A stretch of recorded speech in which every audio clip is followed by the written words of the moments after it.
Good morning. The Senate Committee on Local Government will come to order. Kirk Bradley will call the roll. Senator Betancourt. Present. Senator Springer. Here. Senator Eckhart. Here. Senator Gutierrez. Here. Senator Hall. Senator Nichols. Senator Parker. Senator Paxton. Senator West. Here. There being 5 members present, a quorum is established. Thank you for joining us this morning. We're going to be hearing invited testimony only today. If you have written testimony, please provide 20 copies. We're obviously here today due to the call by the governor, specifically about Colony Ridge-like situations that have developed in Texas. I'll make a couple brief comments and then turn it over to the rest of the committee, and we're going to be reading a statement from a member that's absent. The situation that we have on the southern border is intolerable. We are looking at a situation where 10,000 people a day cross the border illegally, and while there's great concern about Colony Ridge, I want to put this in a parenthetical comment from Lieutenant Governor Patrick, that just in the start of the Biden administration alone, that nearly 8 million illegal crossings have occurred into the United States. And that is the size, if all those people went to a specific state in the Union, it would be the 38th largest state in the Union. Our 10,000 a day that we're seeing across the border, when you look at any small town or city, it takes about 4 days to get to what we think is the population of Colony Ridge. Some people believe it's 7, great, make it 7 days. That means there's 50 Colony Ridges every week, every year in this country, due to the unbelievable inflow of migrants into the United States. So the bottom line is this hearing is about seeing what's happened to Texas's stretched resources, because even as the job creation engine of the country, we do not have unlimited resources. So we're going to be talking today about a development, about a county, about a school district, about a MUD, about a management district. That's all interrelated in a situation that is fueled in part, at least, by any objective measurement I understand, by an overwhelming influx of migrants into the country that quite frankly, the Biden administration is not following federal law, and that's going to be a subject of much of the debate on the Senate floor today, so I will not re-emphasize that. And with that, I think we have a statement from Senator Nichols, who can't make it, and then Senator West, I'll come to you. Okay. Okay? Senator Springer? Go ahead. Yeah, and we're reading a statement into the record by Senator Nichols, who cannot attend. All right. From Senator Nichols regarding this hearing. Thank you, Mr. Chairman, for allowing this statement, as I had previous commitments and am unable to attend the hearing today as the committee takes up and discusses the Colony Ridge development. As you're aware, this development is in the district I represent, and I have visited recently as this month. In 2017, I sponsored 2 bills alongside Representative Bales to create both a municipal utility district and a municipal management district in the area of Colony Ridge, which at that time had existed as a development for over 6 years. Both the local officials and the developer agreed that having these districts would result in improved building standards and setbacks. The district footprint encompasses only a portion of the development as it stands today. It is my practice since I've been a senator to require resolutions of support from impacted local entities for any local bill I file, and this bill was no exception. These bills were passed with resolutions of support from the County Commissioners Court, the City of Plum Grove. The intent of these districts was to give local officials more tools in the toolbox to ensure responsible development that serves the community's interest. To that end, representatives placed by the school district and the County Commissioners Court were given a majority interest in the initial boards of both the MMD and the MUD. I will say that as a lifelong conservative, I believe strongly in private property rights and the promise of property ownership holds for hardworking families. Robert Nichols. Thank you, Vice Chairman Springer, for reading that into the record. I also want to say that yesterday in the Senate Finance Committee, a specific line item about Colony Ridge was passed. I'll read it now. The trustee programs within the Office of the Governor shall transfer $40 million to the Department of Public Safety for border security operations, including payment for additional overtime expenses and costs due to increased law enforcement presence to preserve public safety and security in the Colony Ridge development in Liberty County, Texas. This is inherently, in my mind, a law enforcement issue, a failure of law enforcement at the federal level. The state level is going to be well represented here by Colonel McGraw, and our local level is the sheriff from Liberty County is going to be here as well. So I look forward to their comments. Senator West. Thank you very much, Mr. Chairman. I just want to make certain that I kind of put a perspective on this, and I'm not saying that I am the expert in the area of border security related issues. Do we have a crisis on our southern border? Yes. Whose fault is it? Frankly, it's the federal government's fault. It's the state government's fault. More so the federal government's fault, specifically Congress. Obviously, if Congress would act to make certain that we address the issue, then it could help ameliorate the impact of the millions of persons coming into this country. Now, do we need to do something at the state level? Yes. But I want to make certain that as we put together, continue to put together and put billions of dollars into this initiative, that we have significant input from our border senators in terms of what should in fact be done. And so I'm hoping that on an ongoing basis, even though this is not the committee for it, on an ongoing basis, that as we put together billions of dollars, as we have different programs, that border senators have significant input into that deliberation process. And so as we deal with this issue of Colony Ridge, we know that we normally defer to the senators whose district the MUD or special district is in. And I'm glad to see that Senator Nichols has made certain that he put something on the record in terms of what his process was in order to approve such a district. So I'll be interested in hearing those persons that will be testifying as to whether or not they have in fact had communications with Senator Nichols and what his perspective was on their input into his process. Sure. Senator Gutierrez. Thank you, Mr. Chairman. I think it's important that we put everything in perspective here, and you obviously made it clear to cast blame on the Biden administration. If you look at, the history of immigration into this country, we've been dealing with this issue for 200 plus years. It's been one different group after the other, always taking the jobs that Americans don't want to do. We really do have an employment crisis in this country that needs to be addressed for sure. As my colleague just suggested, this issue has not been addressed by Congress, both Republicans and Democrats who refuse to do anything. But let's also be very clear that the Trump administration saw a threefold increase from the Obama administration's border crossings. And so this is not something that's new here.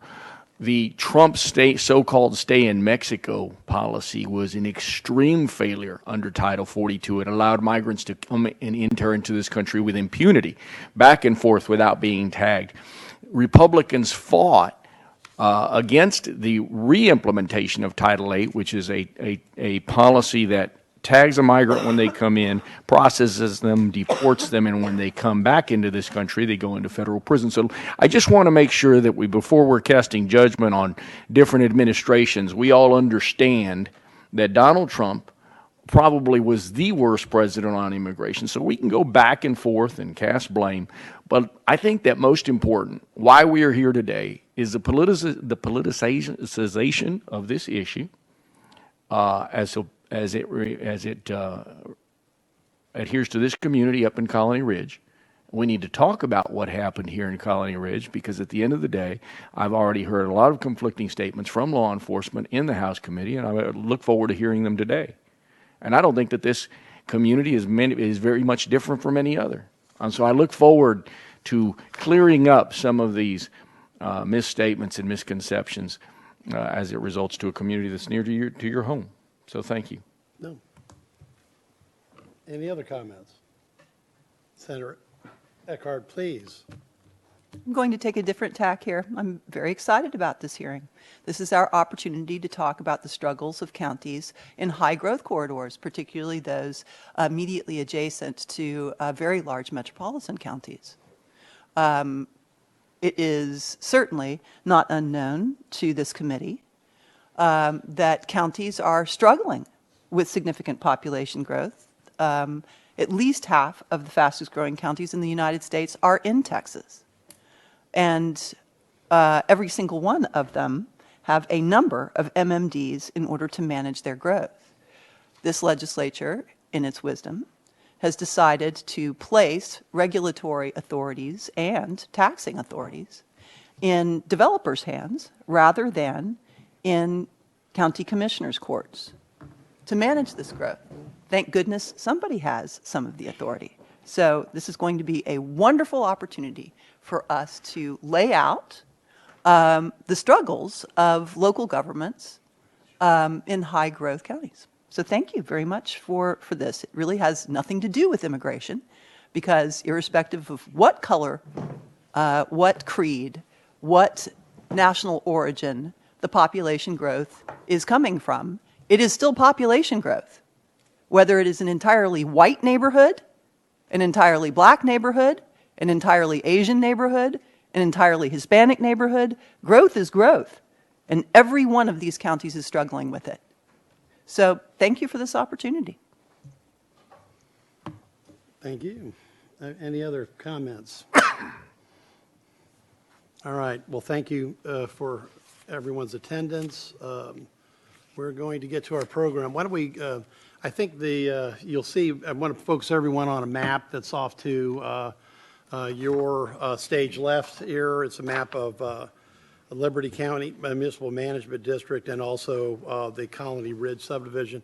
And with that, I want to call up John Harris, Colony Ridge Development.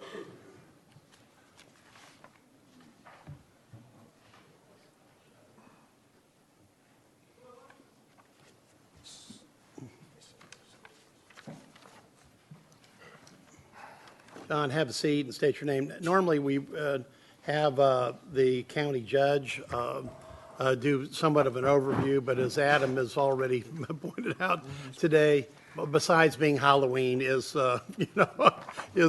generally Commissioner's Court Day. So, if you would, why don't you give an overview of your history, John, with the development, and also if you want to refer to the map, please do, because that's for everyone, for the members to see as well as the public. Thank you. Senator, Chairman Betancourt, and members of the Committee on Local Government. My name is John Harris. I'm the CEO of Colony Ridge. I'd like to thank you for the chance to come here and talk a little bit about this neighborhood that's been in the news a lot more than we expected it ever to be in the news. We've heard a lot of outlandish stories, and as I think a lot of people are coming to realize, most of them weren't true. But I want to talk about why we built this neighborhood in the first place, and what we're doing and what our goals are there, to help you understand. And then obviously I'll be here for any questions that you guys have. If you would please bear with me a little bit. I'm nervous. I'm not used to doing this. I appreciate your patience with me as I work through this. Take a breath, no problem. Have some water too.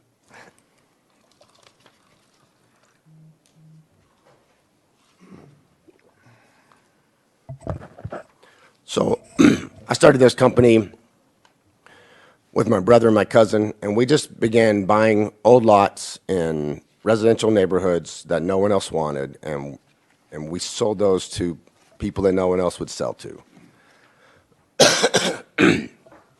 And we did really well with it because there are a lot of people that have kind of been cut out of the opportunities that most of us have in this country. And we were shocked at how fast it happened. And back in when we started, there were tons of old neighborhoods.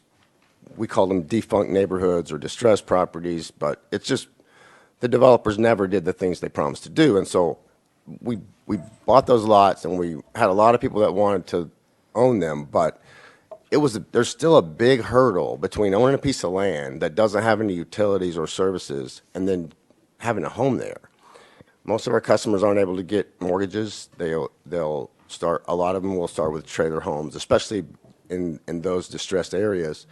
And the cost of just installing water and sewer and the driveways and clearing the land and getting permits, and the customers, most of the time for these people, their first time to own real estate ever in their lives. And so we came up with the idea basically to just build something that would make it easier, right? So we said, what if we just bought some land and developed it ourselves? We put in the water and sewer. We would put in roads that were built to county specifications so the county could maintain the roads.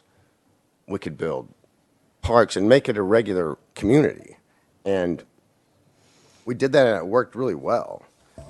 And we realized that, if we can make it easy for customers to get onto the property, to come there and live there, then that's a better loan. As a lender, we know that people are going to pay the bills first for the place where their kids sleep at night, and rather than some dream they have about the future.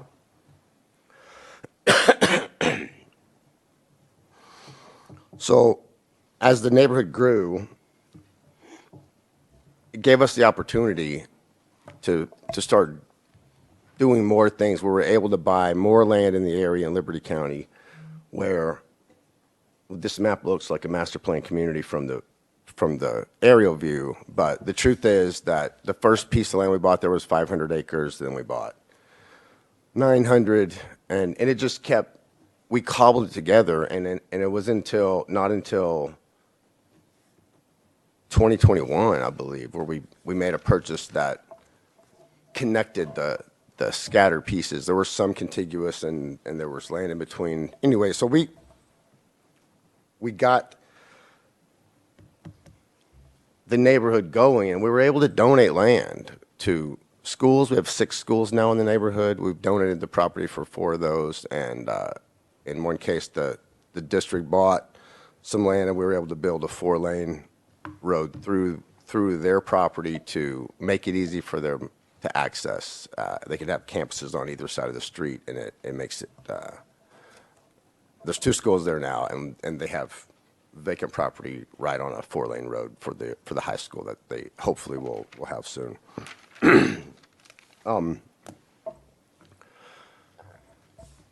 With all of the things we're able to do, we even built a sheriff's annex in the neighborhood, community center for the families that live there, and it's grown, and it's become a more of a community than a residential development. That I would like to think.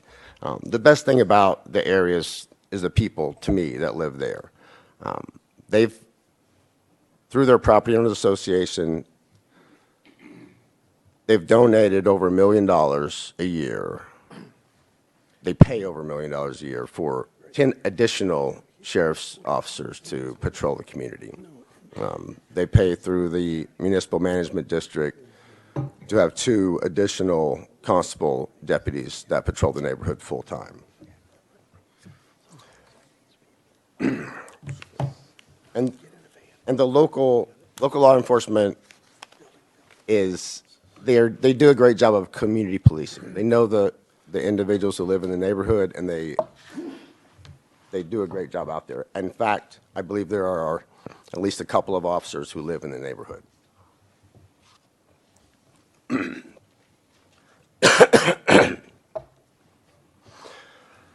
Now, we've sold over 34,000 lots in this area that you see on the map.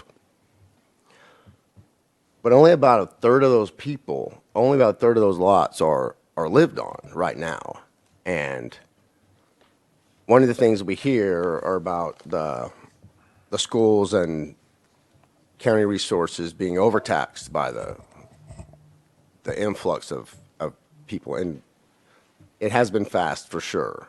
And I know that it has. And I know that, that it's, growing pains always are real, but 2/3 of my customers have been paying taxes while they save money for their home, but they're just paying taxes on their land, and they don't live there. They don't use county resources.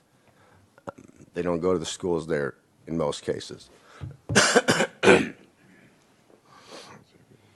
All we've tried to do is to provide an opportunity for people who, for the most part, are just hardworking Hispanic families that are looking for a better place to raise their children.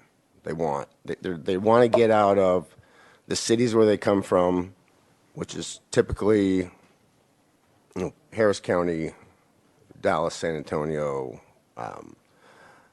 and they just want an opportunity to raise their kids in a place with better schools and a place where they can own a home. And this is a way. It's a shortcut to build some equity, to be able to take that step to home ownership. And that's what we've done for most of our customers. I want to thank you. Excuse me. Glasses. I want to thank you all for letting me come here. And I know that a lot of you got an invitation to come out and visit. I want to leave that open. You can do it on your schedule if you want to get with us. We'd be happy to show you what we do because we're super proud of it.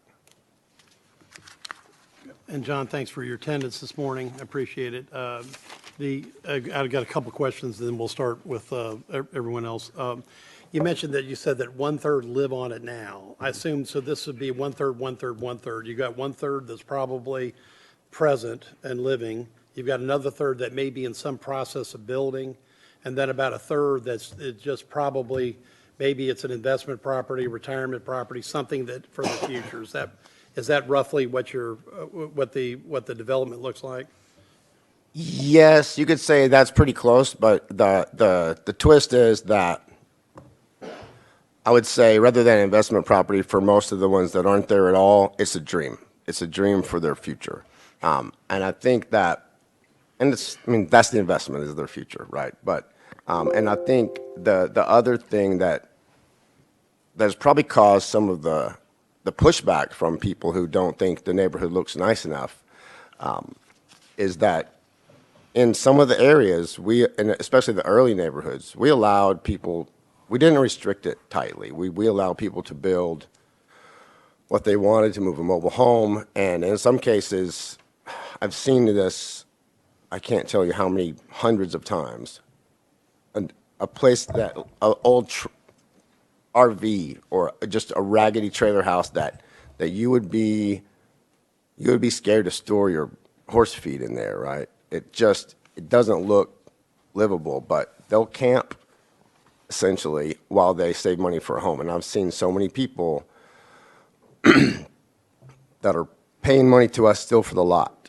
and then a 2,500 square foot house goes up on a slab. They're making sacrifices that I couldn't make because I would have to get a divorce. My wife would not live and go through some of the things that these people have done to give themselves an opportunity to have a home. And they've paid cash for homes that were worth certainly more than $300,000 in that. And I've seen it, and I know that's cash. I know they didn't get financing because they're still making payments to me for the land. And let me go down that path. Sure. Okay.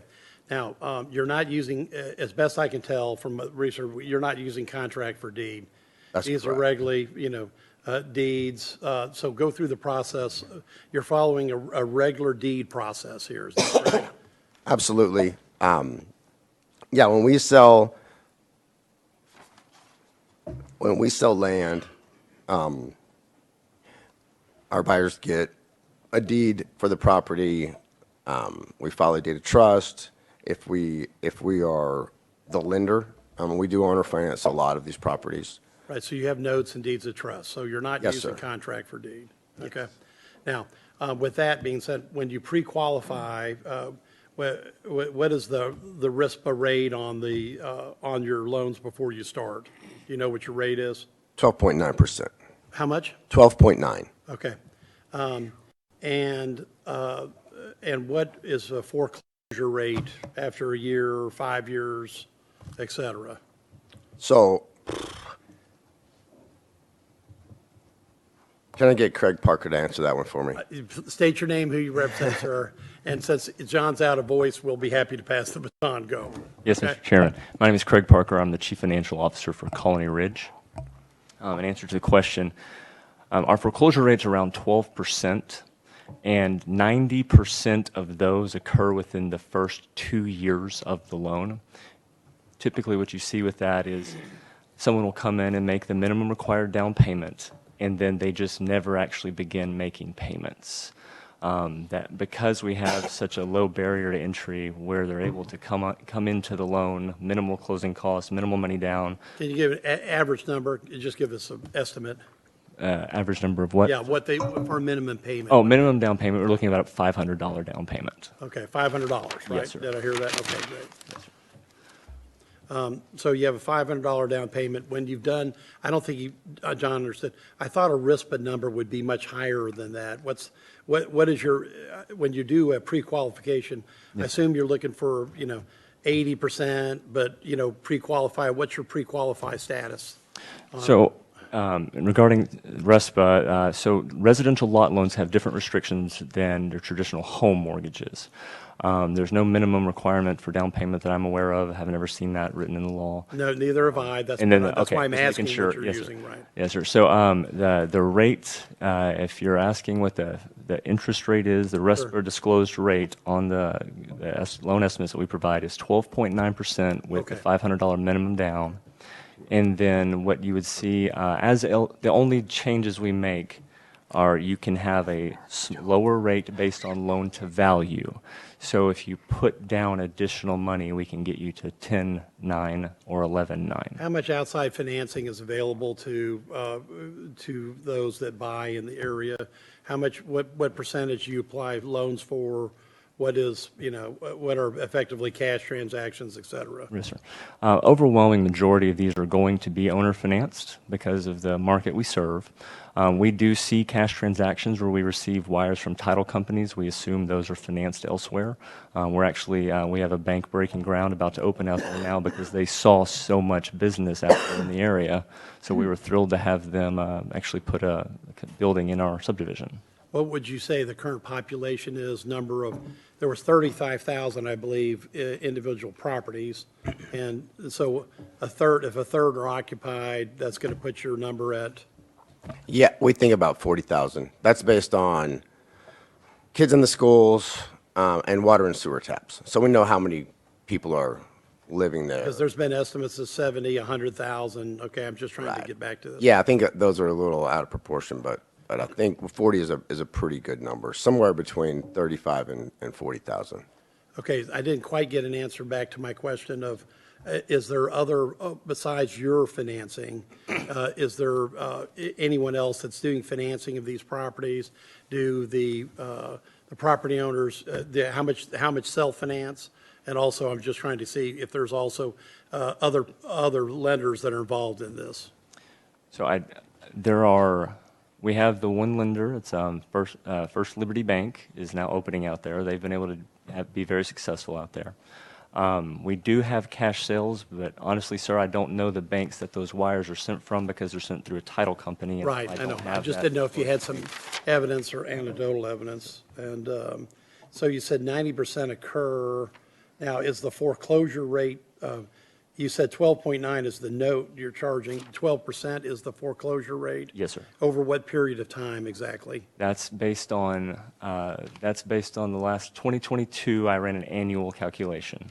Okay, so annually, you've got a foreclosure rate of 12%? Yes, sir. On the whole portfolio, Yes, sir. which is how many accounts? Right now, we're at about 27,000 accounts, sir. Okay. And are you having any issue, I assume not, with selling the foreclosures? I can speak to that. No, not at all. Foreclosures are typically sold before the end of the week. You know, the foreclosure sells first Tuesday of most of the month usually, and typically those are gone because we sell a lot of the properties in pre-development. We bond the infrastructure to guarantee it, and then we will sell it with, you know, roads and survey stakes, and a lot of times we'll be finished, but also if the power company's not there yet, there's been a shortage of transformers, as a lot of people will know. But yes, as we get them finished and get folks moved in, then Okay, so 90% of the foreclosures then are people that put $500 down, that don't provide another payment, and really they decide within, you said, 2 or 3 months, that they're clearly non-performing. So you're basically at that point in time, how long are you giving them, in that foreclosure process to catch up? No, 12%. You said 90% of the foreclosures. No, he said, this actually to another figure, Senator. Yes, sir. 90% of the foreclosures are those that put $500 down and then don't make payments. That's what I believe I heard you Yes, say. sir.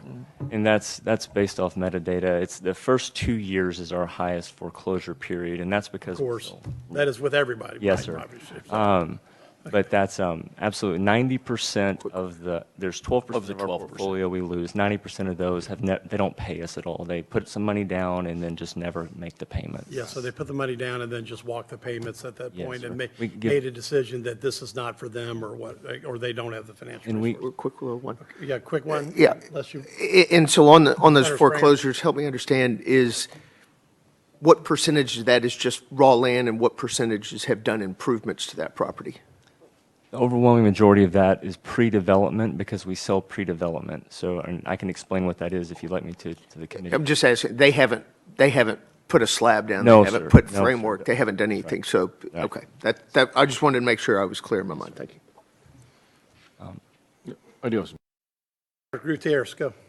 Mr. Oh, by the way, Harris, before I start, show that Senator Hall is here and now Senator Parker as well. Mr. Harris, you're not doing anything different than any other developer in this state, correct? that's correct. You went to the county and you got approval from the county before you ever started any of these things, right? Absolutely. You went to your state representative, you went to your state senator, you got the necessary up and down from them, correct? Yes. And from judging from this letter, our colleague, Senator Nichols, got the local government, the folks that were in charge back home, to green light these projects, correct? That's correct. You're charging a little higher interest than I'd like to see, but at the end of the day, this is America. And, right now interest rates are what, 8%? We're 9.5 or more for lot loans. Okay. And so you've donated 4 parcels of land for 4 schools of the 6 schools, correct? That's correct. Just like any, that's probably better than most developers would do. You've got, you don't know what percentage of those people that live there are documented or undocumented, do you? No, I do not. And no one could ever be able to tell us from some kind of helicopter ride, what's going on down below, right? Other than that people are living in a rural subdivision, correct? Correct. You don't have people, doesn't tell us what kind of race or ethnicity they are from way up above in the helicopter, correct? Correct. Okay. Let's see.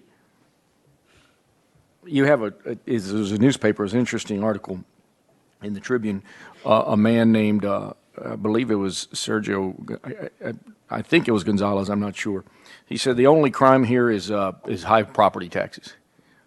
Would you find that was quite amusing, wasn't it? Wait, it was that was a good one. Yes. That's pre-SB2. Free SB2.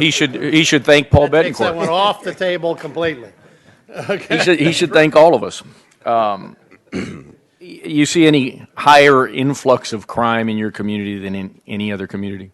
No, I was delighted to hear Colonel McCraw's testimony in the House hearing, and I think he'll be informative a lot more than I can on that. The Attorney General's office sent out a letter to Congress where he calls this subdivision a primitive subdivision. Would you qualify it as a primitive subdivision? No, Sounds to me like you have water, you have sewer, correct? that's correct. You obviously have power. Was a letter sent out before or after he was. Yeah, this letter was sent out on October 19th. Do you know when his people were out there investigating Who's, the Attorney General's office? Did anybody come to your office? they did, they came on a tour with lawmakers that we invited out. We had 4 individuals from It was different. 3 weeks ago or 4. Yes. Right. I noticed they have somebody from the Consumer Protection Division office. Did all of a sudden do they care about high interest rates? Is that what they're what do you think that's what they're here to talk about today? I have no idea what. They've never mentioned that to you at all, have they? No. Okay. We're going to be calling them up so you can ask directly. Okay, that's fair. The loans require little identity verification, they say. Is that true or not true? We require 2 forms of ID, social or I-10, or a lot of times, look, well, sure. Our identity verification process is pulled directly from CIP guidance, BSA law. Our identity verification process mirrors every commercial bank I've ever worked at and every one that you've dealt with. We have the same regulations regarding identity verification that any bank has, and we follow those to the letter, sir. Yeah, it's also, my colleague just suggested to me, that's what we require to get people to vote, is 2 forms of ID. You know, also in this letter, it suggests that this form of real estate development and financing is an attractive opportunity for non-citizens to cross the border and settle in Texas. It looks to me like just a lot of hyperbole, just a lot of, political hype in this particular letter. I mean, are you advertising in Mexico? No, and to that point specifically, there's nothing that we offer because, as Craig mentioned, we sell a lot of land in pre-development. If you can't move on to it, it's just a piece of dirt.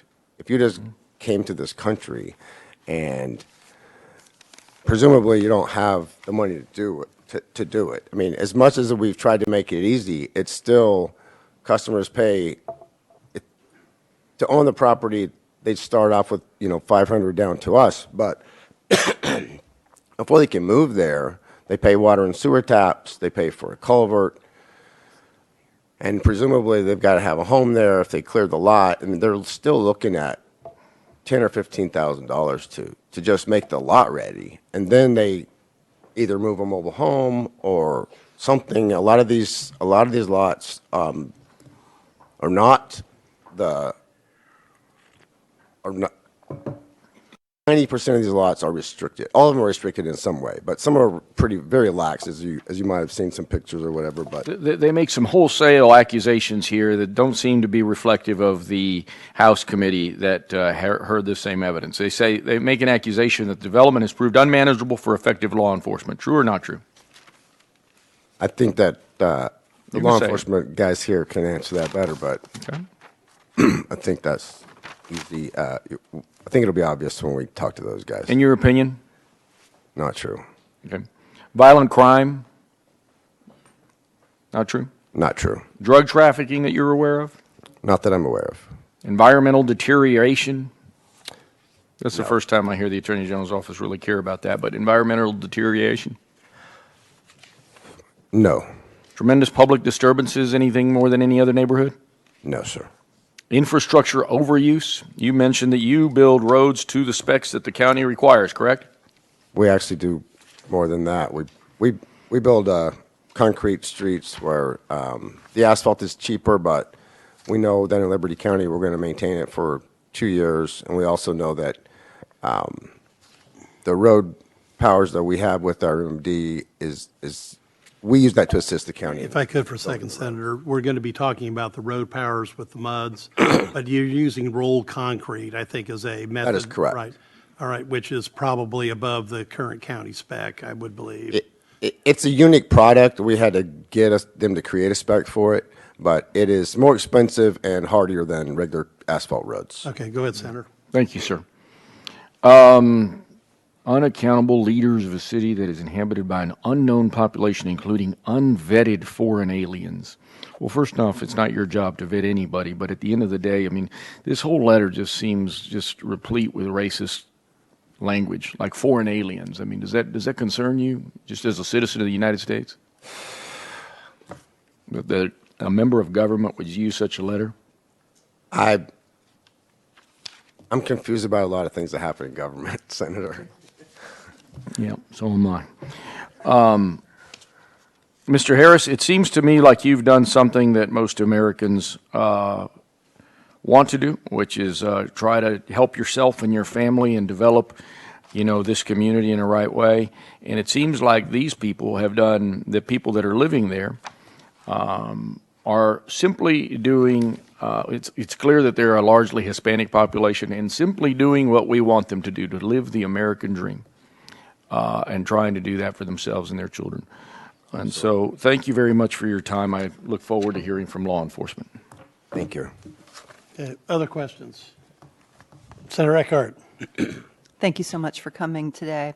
Referring to the Attorney General's letter in paragraph 3 on page 1, the Attorney General states, the scale of the Colony Ridge development has proved unmanageable for effective law enforcement and other key standards of acceptable governance.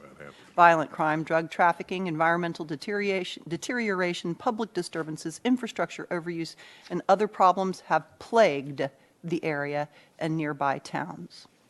I want to ask you questions relevant to that to get us back to a discussion of public safety, public infrastructure, and public health.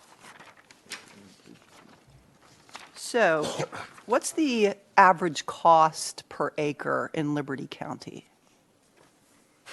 And I would not know what we sell land for. Typical lot is half an acre, in the range of $35,000 to $60,000. $35,000 to $60,000 for an unimproved property, but with amenities, correct?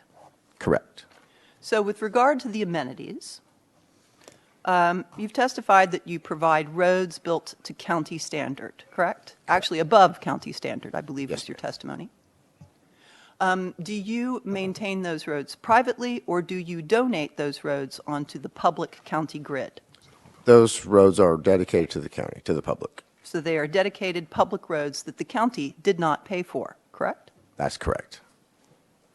You've additionally testified that you provide water, wastewater to each lot. I'm assuming that the purchaser of the lot must then pay a hookup fee, That's correct. but you provide it to curb, as it were. Yes. Has the county paid for any of that water, wastewater infrastructure? No. Are you even aware if a county has the authority to provide such water, wastewater infrastructure? They may, but I don't understand how that would work. I don't think so. Do you provide adequate fire flow within the subdivision for emergency response in case of fire? Would you repeat that? Are there hydrants? There are not. In most areas, there are plans for hydrants as in commercial areas as things build out, but most of the lots are rural. So is it an emergency service district that provides fire response to this area? The municipal management district has, as a developer, we've built a fire station, and we have donated that land to the MMD, and we intend to provide the fire and EMS from there. So the residents themselves are contributing to the cost of a fire station as well as to an emergency service district providing those services. That's correct. I think there was an ESD. Do you know the value? Senator Eckhart, is there an ESD involved? I'm sorry. Yeah, I caught that at the same time you did. It's the MMD has the authority to do those services Okay. in lieu of an ESD. Ah, Okay. That's what I thought. No, right, we were just trying to make sure. Go ahead, sorry, Senator. This is helpful information. So actually, you are providing the ESD services, the emergency services, through the through, I'm assuming, an assessment on commercial properties. That's through the MMD, which is a municipal management district that has authority to, if I'm correct, road maintenance and emergency services. All right. So, do you you have testified to donating land for a fire station, donating land for public schools, as well as providing an annex for the sheriff's department. So we built and donated the fire station with the land. We donated land only for the sheriff's annex in the neighborhood. Do you have do you know the value of the property and improvements that you have donated? I couldn't tell you. No, I don't know.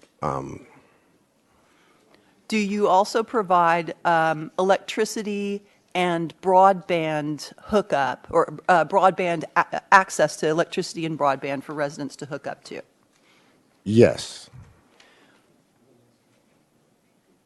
With regard to the capacity, the financial capacity of the MMD to provide these things, this is through assessment on commercial properties? Yes. There's a sales tax, and there's also a 35-cent tax on property tax on the land in the neighborhood. So you have a property tax as well as sales tax? Correct. All right. Is there also, do you also have any assessments or impact fees for specific infrastructure? Not that I know of. And just to be clear, the MMD is, I know it's created in 2017, and I wouldn't have remembered that without Senator Nichols' letter, but the MMD is not,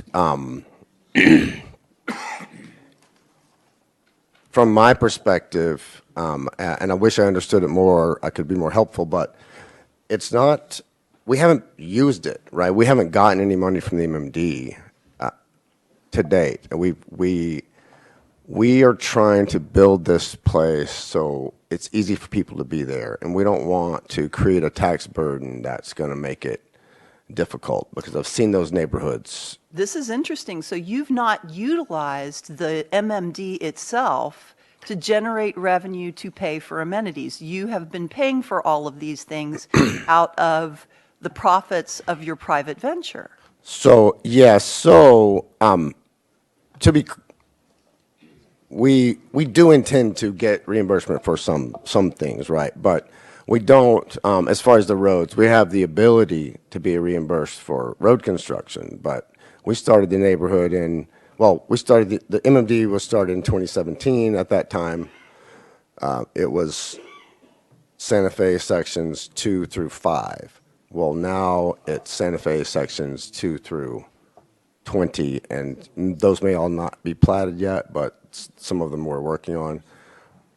And we have the ability to have been reimbursed for road construction in all of those areas. And of those, of probably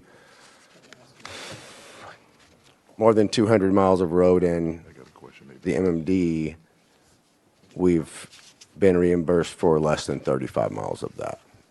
We've been reimbursed for none of it to date, but we have gone through the process to be reimbursed for a small section. Why she need it now? So you have donated the roads onto the county system, which the county didn't have to pay for, although they could have. They would have the authority. But you have also provided water and wastewater, electricity, broadband, adequate fire flow for emergency response, for eventual fire service. And none of that would have been, the county would not have been authorized under state law to provide any of that. I think that's correct. Senator Eckhart, I think Senator West had a quick comment. Thank you for your answers. I'm done. Thank you, Mr. Chairman. I just find it ironic, members, that this letter from the Attorney General is dated October the 19th, 2023, and obviously it was after the impeachment trial. And if you just kind of look at it, it also refers to Senator Nichols, who voted to impeach and voted to find the Attorney General guilty. And I think Ernest Bales also voted to impeach the Attorney General. I may be wrong about it, but I think it's, I think I'm correct. And if you look at the first page, the last two paragraphs on the first page, the Attorney General's office begins to lecture us in terms of what the purpose of the MMD statute has been. The fact of the matter is that I've served, Senator, as the chair of this particular committee, and frankly, MMDs, and we have a bunch of the persons out there can testify, have been used in order to develop unimproved areas, similar to what has been done here. So I don't find anything inconsistent with what was being done here that is inconsistent with what's been done in the past. And so from that, I just find that pretty odd. Having been in this office an extended period of time, some of the criticisms that have been found, and then on the second page down at the bottom, it injects some a personal perspective where it said that the last paragraph, if you look at it, says, "I am beyond disappointed in Senator Nichols and Bales for apparently working to enrich specific developers." I mean, that's a personal comment right there, personal attack on two members, and which I find very disappointing in the Attorney General. Members, you know, I think this is much ado about nothing. I think it's a complete waste of time. I think you've done everything consistent with what we would ask you to do. There may be some variations and things like that, but the fact is, I think it's a complete waste of our time. I understand we have to have the hearing, but I still think it's a complete waste of time. And again, I want to stress a personal attack on members, and that this particular report is generated within a month, I think within a month after the trial of the Attorney General for bribery and corruption. That's all I have to say about that. Right. Now, you would wisely say nothing at this point. All right. That's right. Now, here's the plan to go forward, unless there's other questions for these two gentlemen, because we'll bring you back if we need to. I think we have your brother coming as well. Did you want to clarify the MUD and the MMD rates? Would you like to, Senator Springer? Go ahead. No, I was looking at, and you said, and I believe it's both the MUD and the MMD, as I look at Liberty County's website, is 35 cents, is the tax rate. And, you know, from having seen in these, and I'm just looking up, you know, most new developments are $1, and I think there's three other MUDs in Liberty County that are $1 for their MUD tax rate. Yes. So you're a third of taxation versus the other in the, Yes, sir. in the county. Our goal is really to make it easier for people to live there, and we haven't always. I don't want to make it sound like I got into business to do charity. We got into business to make money, but the more nice things we do for our customers, the better it is for us. And so we have a huge affordable housing crisis in this country, not just the state, but your market that you've targeted is, I'm looking for people who want to be able to afford something, you know, that aren't making that, you know, I think I saw on something this week on a deal that takes a $95,000 average salary to buy a home now. And you're allowing people below that to be able to achieve the American dream of home ownership.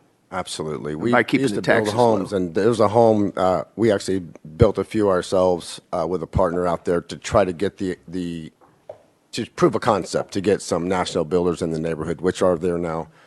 But we're building a home that, we built the same home in 2006 and sold it for a profit at $130,000, and we can't build it for $220 now.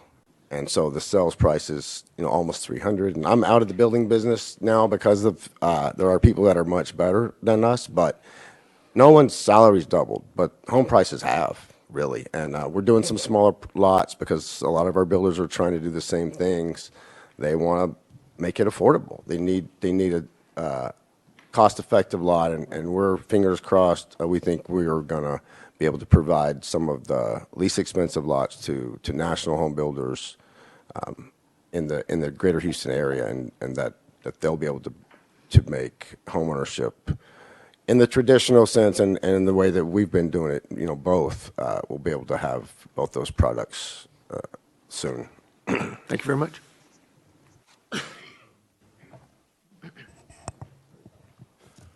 All right, any other questions? Gentlemen, thanks. If y'all could hang around, because I think your brother could not attend either, so we may need you back at the end. Sure. Discuss that. Let's go ahead and get law enforcement up. Colonel McCraw, why don't you come on up? And also Sheriff Rader.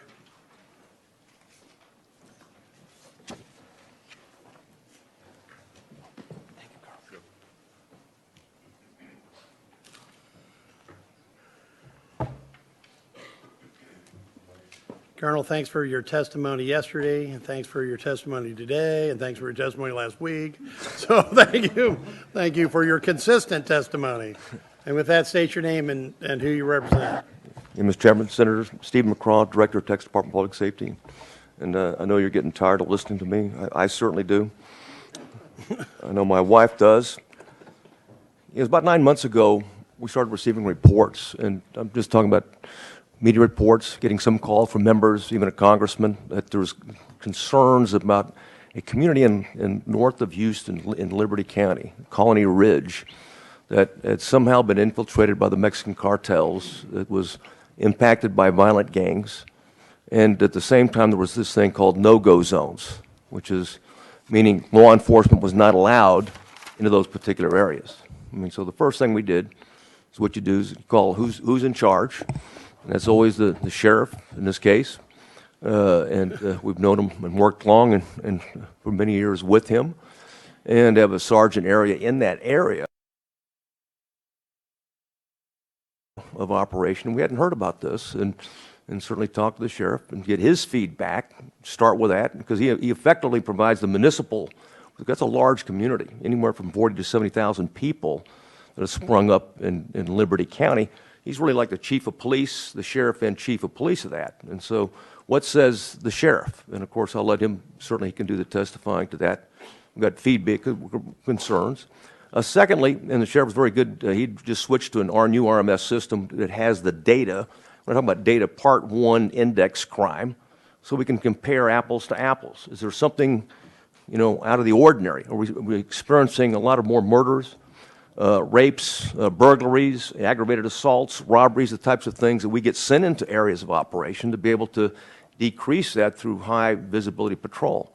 And the answer is, well, the best data that we had is really Austin data to a similar community in a similar area in a similar population, because we've been in operation in Austin working with our partners with APD, so we can compare apples and apples. And of course, there's a dramatic difference. The crime was substantially lower in the Colony Ridge area on all Part 1 crimes.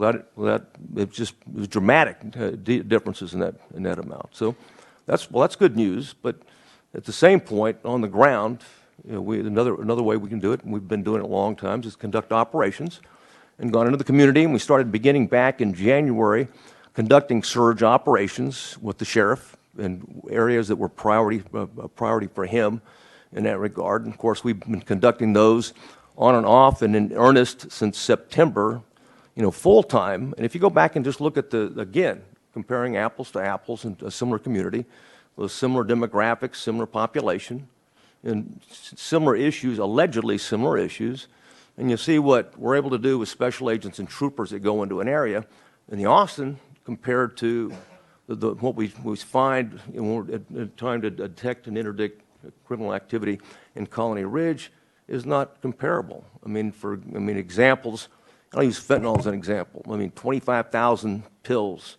in Austin, where we got 9 in Colony Ridge. Right, literally 9 as in this. Nine is in, yeah, exactly. Right, okay, just want to make Nine as it counted like this. So the only thing that's comparable is a meth seizure, which is not out of the ordinary. But we don't have the pursuits that we do in Austin, or certainly in the Rio Grande Valley, that we suffer when we see, a lot of disorder and crime, or more connected to the smuggling industry. We don't have that particular activity that we have to deal with in that regard.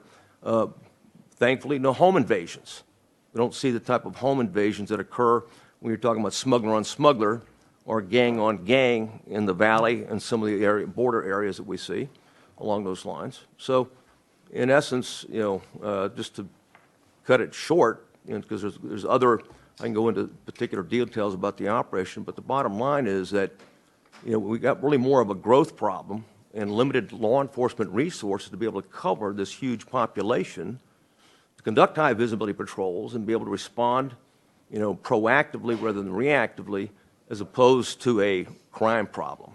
That's our assessment at this point in time. And with that, any questions? Yeah, Colonel, let me, before I let everyone else ask questions, a couple things.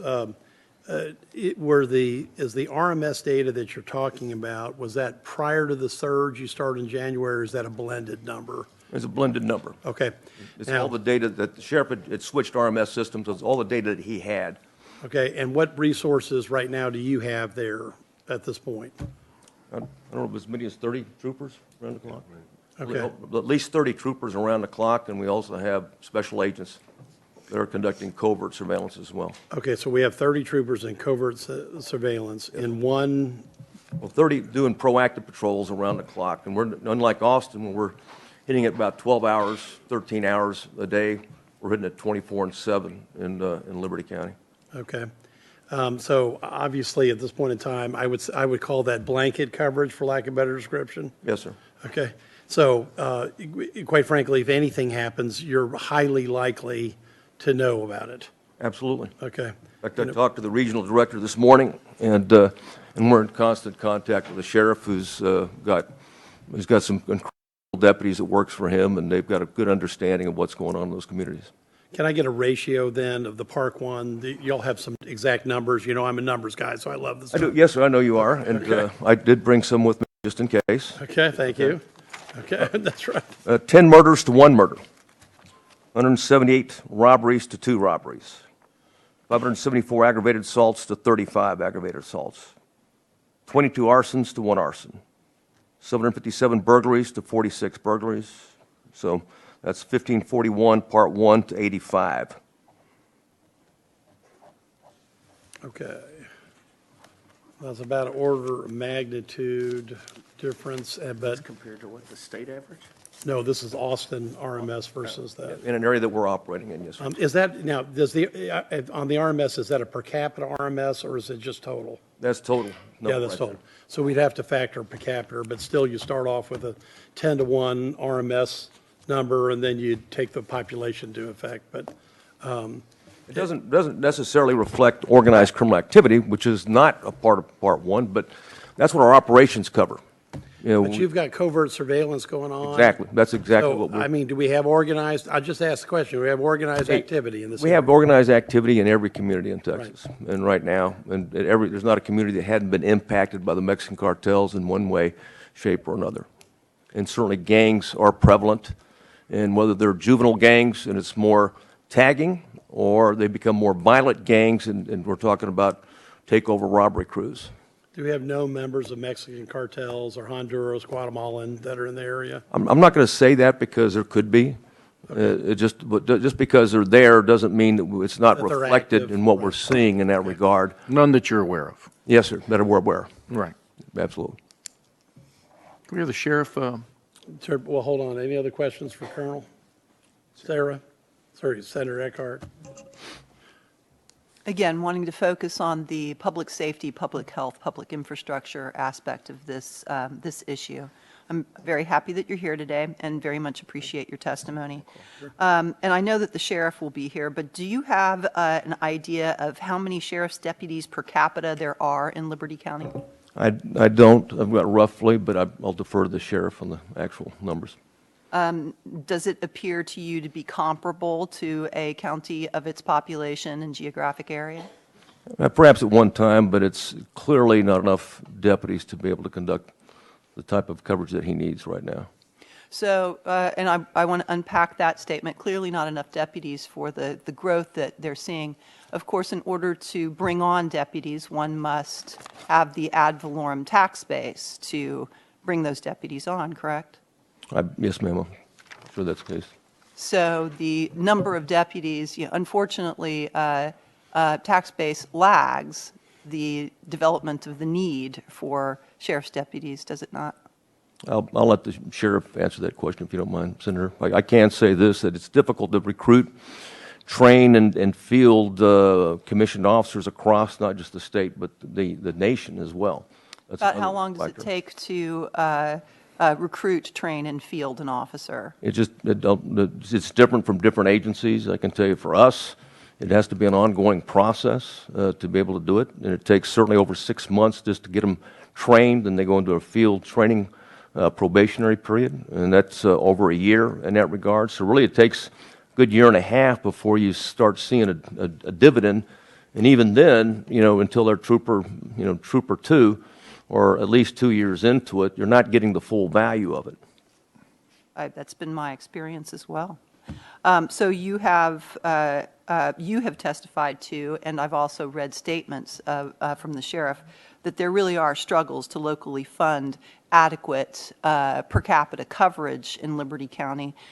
Do you expect that DPS will use a portion of the $40 million in Senate Bill 6 to either grant to Liberty County Sheriff's Department or reimburse Liberty County Sheriff's Department for expansion of its department to cover this growth? I don't know that that's the case, and of course I'd have to look at the legislation until it's finally passed, but what the intent of the legislature. But clearly, members have made it clear to myself, and the governor's made it clear to me that we're going to do what we can to support the sheriff right now when he goes to this particular period, and how we do that for right now is just dedicating patrols and additional resources into his county, maintaining the troopers that we have in that sergeant area stay there. They're not deployed outside the county, and that we work closely with the sheriff to be able to address any issues that he has.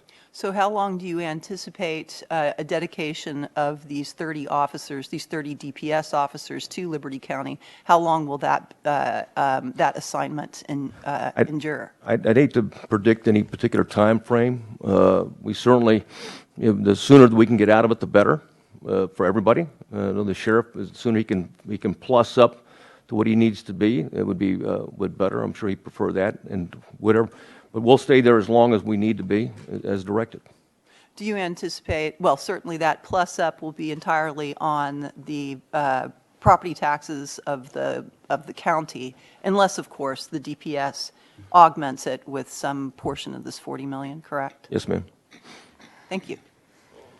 And one quick thing, while we're here, I've only counted about 85, I ran the numbers down, RMS, park ones. And this I'll ask both the sheriff and you, Colonel, on these arrests or on traffic stops, et cetera, which are obviously Class C misdemeanors, to start with, what's the level of documentation that somebody that's stopped that has? What level of driver's license are you seeing, or out of the 85 that y'all booked on this, what's our compliance with driver's license metrics to begin with? I'd have to go back and look at that because of all the stops that we've made, and I can tell you, there's probably a disproportionate amount just based upon the reports back of from different communities in terms of no driver's license, no insurance. But again, that's. Now, if we looked at similar communities that are maybe from El Paso to McAllen, et cetera, San Antonio, Houston, do you have any anecdotal idea if that is more or greater than an average? I can't. Let's say south of I-10, for lack of a better description, including the Beltway. Yeah, I can't. Okay, or the Grand Say, Parkway. but that's not something uncommon when we're operating in some of the communities along the border. So it's not unusual to occur. Okay. Senator Gutierrez. So when did you bring in the extra troopers, Colonel? We started in January, as Senator.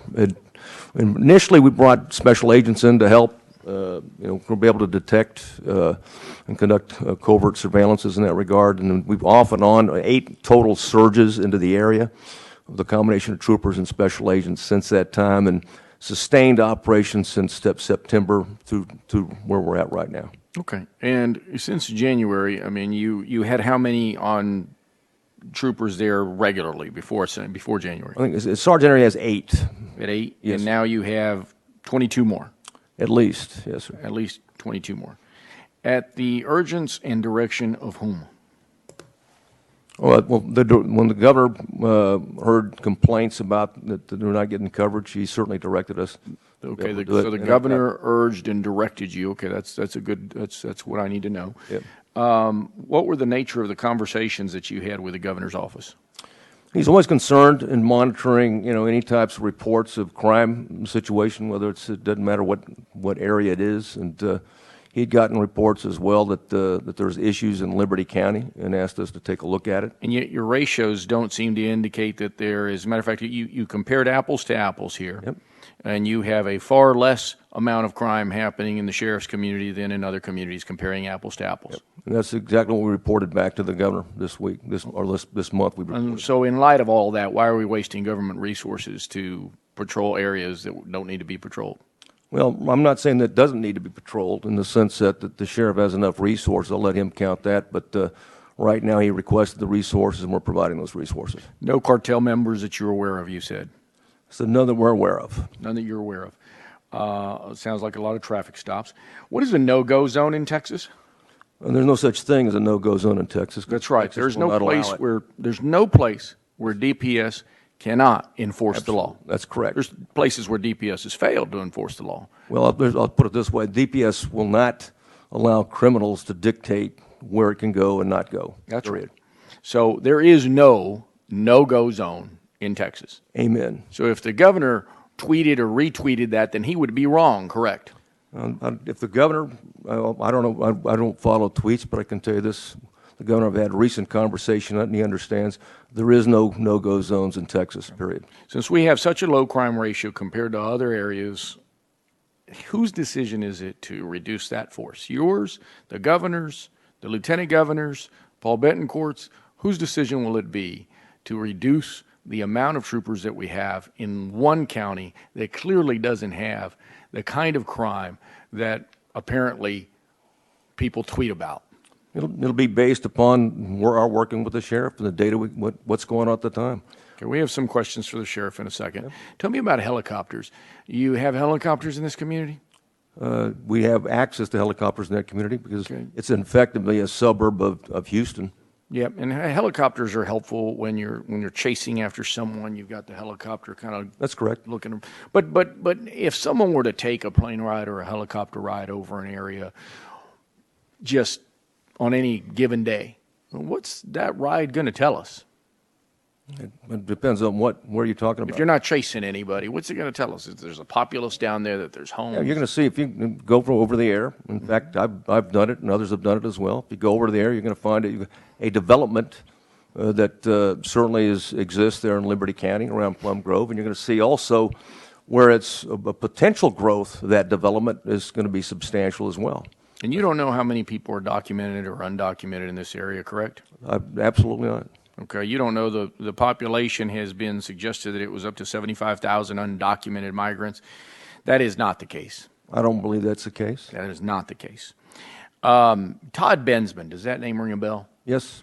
Who is Todd Bensman? Tell us, please. Well, he was a former reporter for San Antonio Express and Dallas Morning News who went to work for DPS as an analyst back several years ago, and now he works for I think the Center for Immigration Studies as a reporter for them. When did Todd Bensman leave DPS? I'd have to go back and check, but I think it's a couple of years. Okay. What is the Center for Immigration Studies? It's a group out of Washington. I couldn't even tell you where they're out of. Right-wing think tank? I don't know how you would characterize it, but it was certainly there on immigration studies, and I'd say on the right side of immigration studies. All right. And Senator, before we have questions, the sheriff, let's let him make a presentation, and then we can come back. Yes, sir. Give me 1 second if you don't mind. You know this. The battlefield promotion, I didn't know I could direct DPS. Thanks, sir. Well, listen. I'm trying to figure out who can, because apparently the governor seems to send them into communities that don't need policing. But maybe that's what we need to do. Is let's see. You would agree with me, Colonel McCraw, that the Department of Public Safety should not be subject to the whims of the Twitter world. I would agree that we're a threat-based organization, and we react to data and working with our counterparts. Yeah. Would it surprise you to know that Todd Bensman wrote a book called Overrun? No. Have you read the book? Nope. You know what it's about? I'm sure it would be a criticism of the Biden administration's immigration policies. Yeah. I have no further questions for Steve McCrum.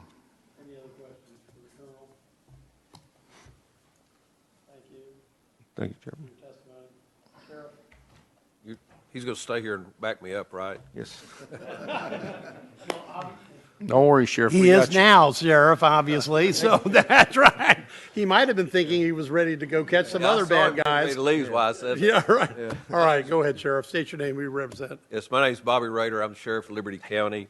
And first of all, you're talking about helicopter rides. Also, I know that Harris's, the subdivision that have car rides or go around there. I was a JP for 14 years. This is my 11th year as being a sheriff. And I've never figured out how you can figure crime looking at houses, whether they're poor, whether they're good, mobile homes, good or bad. You can probably go any subdivision in Texas around big cities and see the same kind of houses we have up there. I will tell you that we've got people from Mexico, Guatemala, El Salvador, Colombia, Cuba, and even Africa in this Colony Ridge subdivision. A question was asked about number of patrol. I have 50 patrol officers. You're going to hear my good friend, the superintendent of schools, Mr. McCandless of Cleveland ISD, has probably got a different figure. Everybody you talk to is probably going to have a different figure because nobody knows how many people are in that subdivision. Census workers we talked to said that either they wouldn't answer the door or they wouldn't tell them how many people were there, so we don't know.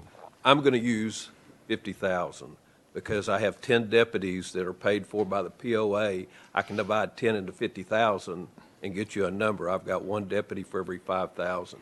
Realistically, I have to divide those 10 people into shifts, 4 shifts. So the most I will have ever on duty in the subdivision of 50,000 by my estimate is 3. The most I would ever have. So that's one deputy for every 16,667 people. And right, the same shift approach also applies to the colonel's resources Correct. as well, right? And I've not just because he's here, but I've known Colonel McGraw for a while, and he's always been helpful. But the presence of DPS in the subdivision has reduced a lot of things, a lot of crime, a lot of nighttime travel, curfews, whatever you want to call it. They do have special operations. DPS has sent a lot of people in, CID, the covert stuff and everything. Basically, what we're promised is we'll have 8 patrol officers a day. We'll have 4 work the morning shift and 4 work the evening shift. It's 6 to 6, 6 to 6, I believe it is. So we're going to have those deputies working there, and they do help us out. Just to let you know, we've gone through 3 different systems to try to calculate all this stuff. We're currently on a new system. It started in January, and so I kind of have a list here of what's happened since January 1 to the 18th. We've had aggravated assault with a deadly weapon, 49, assault, bodily injury, family members, 82, burglary or theft calls, 186, burglary of a vehicle, 19, criminal mischief, 42. Drug arrests, we've had 24 drug arrests out there, but that's because of the intense people. We're bringing more people in there, so we're seeing that. Something that we're not used to in other subdivisions is one discharge of firearms. We had 301 calls since January 1, and a lot of those are automatic rifles that are going out. We can find the shell casings, but we haven't got the people, and we're looking for that. And noise complaints, loud music is really something that's there. I was asked to say something about homicides by my chief, and that subdivision in 2020, we had a person that was involved in human smuggling. He had 2 women that were chained to a bed, and he was prostituting them out. One of them happened to escape. He followed her out. shot her in the head, burned the car. The other one got at, and he fled to Mexico. He did come, and he was arrested. In 2022, we had a gang-related death. They came from Houston. We don't know any ties to the subdivision that was there, but they shot a lady and left her and went back to Houston. And then just recently, in 2023, we had 2 juveniles, and it was drug-related. They were in a car, and they were shot. About 3 weeks ago, we had aggravated kidnapping, again, juveniles, drug-related. We have actually DPS trooper the next night actually had a traffic stop and recovered the 2 guns that were used in the aggravated kidnapping. In 2021, Florida made a big bust on meth. It was about 1,200 pounds. Value was like over $12 million. DEA Galveston had notified us, and they came through Colony Ridge. It was parked in Colony Ridge for a while. It left. It went to Miami. Miami DEA knocked it down and got that. We found several trucks throughout that have been reported stolen that had the back seat out. Is common for human smuggling that were come up there. So the word is kind of maybe, not maybe, the thought is this could be a hub for some human smuggling of drugs. We haven't made a lot of big drug arrests up there, but in the subdivision, we're talking about houses in a brand-new subdivision. We arrested busted a meth house, and it had nothing in the house but the drugs and a computer, I believe. Sheriff, if I could, I just want to make sure the audience understands where we're dealing with this. This is the Grand Parkway, okay, or the last ring road around the city of Houston. And, that's basically Highway 99, or it referred to it as. And that comes really right next to the southern part of this, from Harris County into Liberty County. So this is now effectively in a major thoroughfare, right? Correct. Yes. And so you're going to get, no matter what happens, doesn't matter, anything happens in the future, you're going to get drive-by criminal activity for sure. Exactly. It's impossible to avoid that. That's correct. Right. And you got, if you put it to just look at the map, you have a map there. Liberty County is approximately 1,200 square miles, 1,187 square miles. The subdivision is approximately 60 square miles. That subdivision has got the majority of the population of Liberty County. If we figure 50,000. Versus 100, you're at least half, right? Right, so, right, a little bit close to half. Right. So, patrolling with that number of deputies, that's why we requested help. And DPS has stepped in and helped. Now, the extra law enforcement they have, I don't. You couldn't do your job without their help right now. That's correct, but they come in and I don't want to say call it a special operation. They come in and they'll work 2 or 3 days, 36 hours, and they'll make, of course, a bunch of traffic stops in that time. But they've gotten, one of the persons I know they stopped in there had felony warrants. He'd been deported 3 times, and he was in possession of a firearm. Just, it happens. The presence there is a deterrent. Okay, that's why the crimes, in my opinion, have gone down as deterrent. When I have 3 people patrolling the 50,000, it's not much of a deterrent. Right. Call to call. But with their help, because that basically That's adds, I correct. think they would add at least 5 or 6 per shift then, depending upon the fluctuation. One last comment before you finish your question. Do you have any driver's license stop data? How many people don't have a driver's license? Because that's our only indirect measurement of what we, at least what I believe is the direct problem, which is, I know that from my deputies in the subdivision and from my interdiction guys that work out there, the majority of the people that are stopped do not have a driver's license or anything. so 60%, pick a number, I would say a little greater than that. Yes, okay, 70, Yes, sir. 80? I don't know. Okay, well, all right. As a follow-up, we need to get some data on that. That doesn't mean they're undocumented, does it? Sir? That doesn't mean they're undocumented, No, does it? sir. I No, it's just an didn't ask that. indicator, right? You're a good reporter. I get questions about. Well, I'm not a reporter, I'm a lawyer. I talk to Todd, so. He's far worse Yes, than I I. sit there, and the way that the deal goes on, I tell them that there is a cartel presence there. We know there's cartel members there. We know there's 18th Street Gang. We know there's Tango Blast. We know that we call them cliques because they don't meet the qualifications of Of a being gang. gang-related. But we've Right. got the ones that the young Cleveland killers. You know, they're mostly juveniles, but there's some other stuff. We know they're there, but if they commit a crime and we find them, we'll get them. But like the colonel was saying, you can be a gang member, you can do anything. If you don't commit a crime, there's not anything law enforcement can do. Sure. I mean, sadly. Yeah. Go ahead. Sheriff, there's crime everywhere, correct? Correct. First off, I want to thank you and at the same time apologize to you that you and folks from your county have been stained by all of this.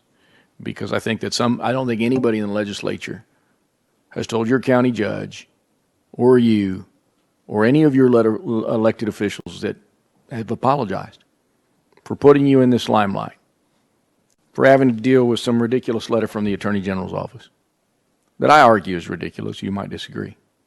Some of the things that were said on there were beyond hyperbole and, quite frankly, racist. And that offends me as a Hispanic American who's son of immigrants and worked incredibly hard Yes, sir. to be where I am today. And so I hope that you understand my frame of where I'm coming from. Yes, sir, I do. But like my colleague in the House said last week or 2 weeks ago, Jay Dean, he wanted to figure out why we were here. Where did all this start from? No one disputes that you have crime in your community, just like the county next to you, just like the county on the other side of you, or beyond. And what we now know is that you have less crime than other similarly situated communities, correct? Correct. And so you have crime. Yes, sir. And we understand that. And I know you appreciate the extra DPS troopers in the area. We need them to be in areas where there is crime. I understand that. And so you've got 8 of them. Yes, sir. Maybe the other 22 aren't necessary. I don't know. But it is highly dangerous when we go out and follow Twitter traffic and say, we need to go there because someone on Twitter said so. And so to my point and to my questions, have you ever been contacted by someone named Todd Bensman? Yes, sir. Okay, who is Todd Bensman? As a reporter, Okay, and did you know that he had worked for DPS? I did not. No, sir. Okay. You know that he wrote a book. Yes, sir. Yes, sir.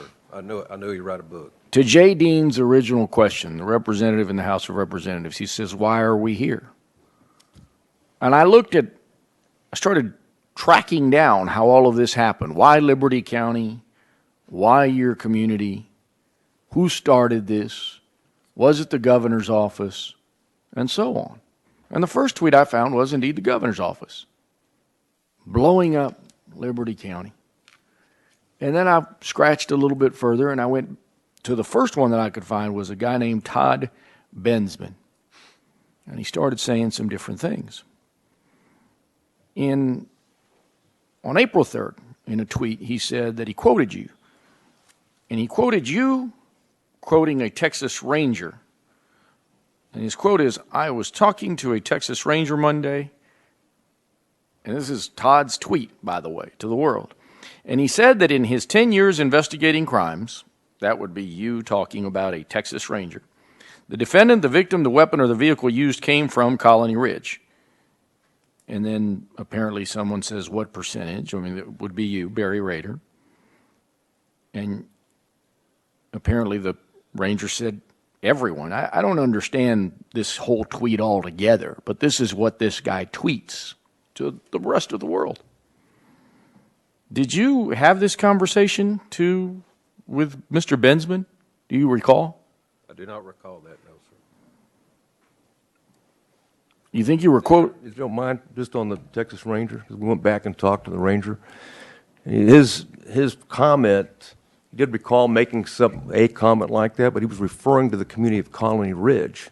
Mm-hmm. Most of that area. He wasn't referring to all of Liberty County, but Colony Ridge in specific as it relates to. So, the majority of the calls he deals with was coming from Colony Ridge when he was talking about Plum Grove. Do you remember Sheriff, do you ever have a kind of conversation with Todd Bensman about this DEA Miami-Dade drug bust? And the thing. I have talked to so many reporters since this thing started. I couldn't tell you what I told any of them, I guess.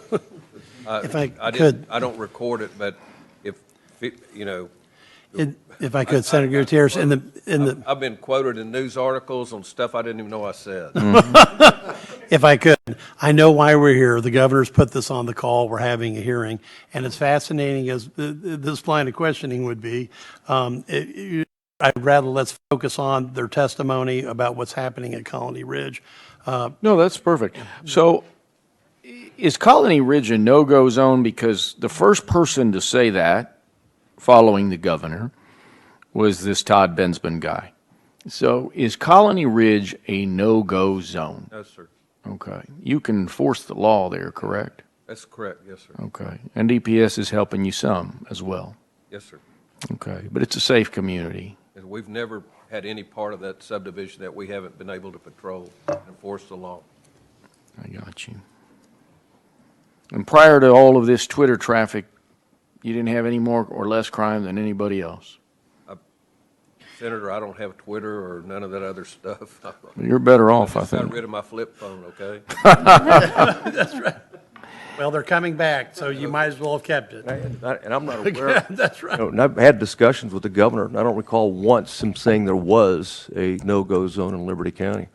No, you need to go look at his tweets. Well, I don't look at his tweets, but I can tell you that he made it very clear that he wanted to make sure there was no such thing. Did he tell you where his information came from? He didn't. Well, he just asked. He may want to make sure that that we're doing all we need to do to be able to protect that county. I appreciate you back, supporting the governor and whatever it is he might have told you, but I'm just trying to find out, like Jay Dean is trying to find out, where this information comes from, where you make necessary steps to go off and spend state resources in communities that have no greater crime and, quite frankly, less crime than communities adjacent to them. And so, for my part, as a lawmaker, as an appropriator in some sense, I don't understand the misuse of resources here. Based on Twitter, based on Todd Bensman's original tweet is probably the best word for Mr. Bensman, and a governor that sought to back up some guy that tweeted something about a bunch of nonsense.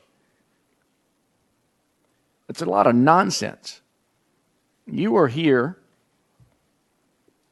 because we want to know the truth. And I need to know how in the world we got to this place.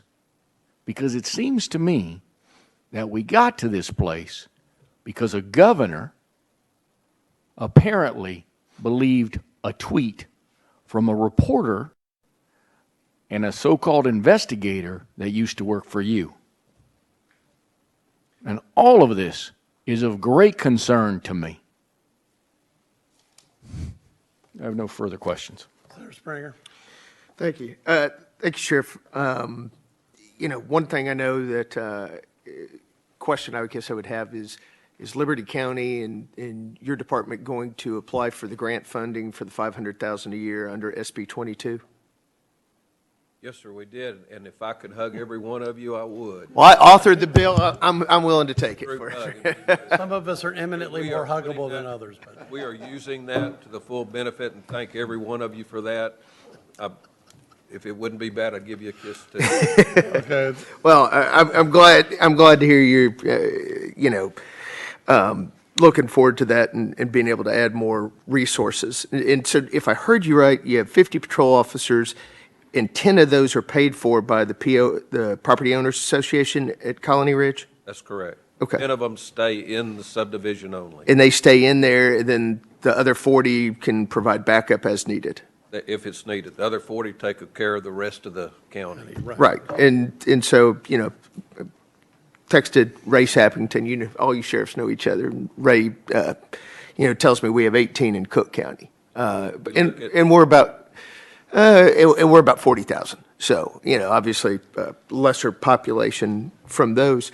but nearly the same ratio. And Almost exactly the same ratio. Yeah, same ratio, type of deal on that. And then, I wish the county judge had been here, because one of the things I was trying to figure out from their budgeting process, I looked at a couple counties that are about the same size, Hunt County, Bastrop County. Bastrop's 39 cents in tax rate, Hunt County's 36 cents.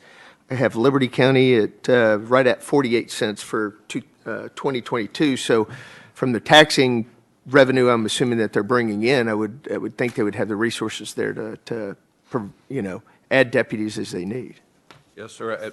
The judge and the commissioners are pro-sheriff's office, I will say that. 3 of the commissioners have And I'm done. prior experience with law enforcement, so they know, but I keep getting this stuff, the county's expanding, we get more roads, we need everything, so the road and bridge people, they need more people, they need more money, and I think I may get a little more. I know I'm the largest budget that they have, but I thank them for what I get. I always ask for more than I get.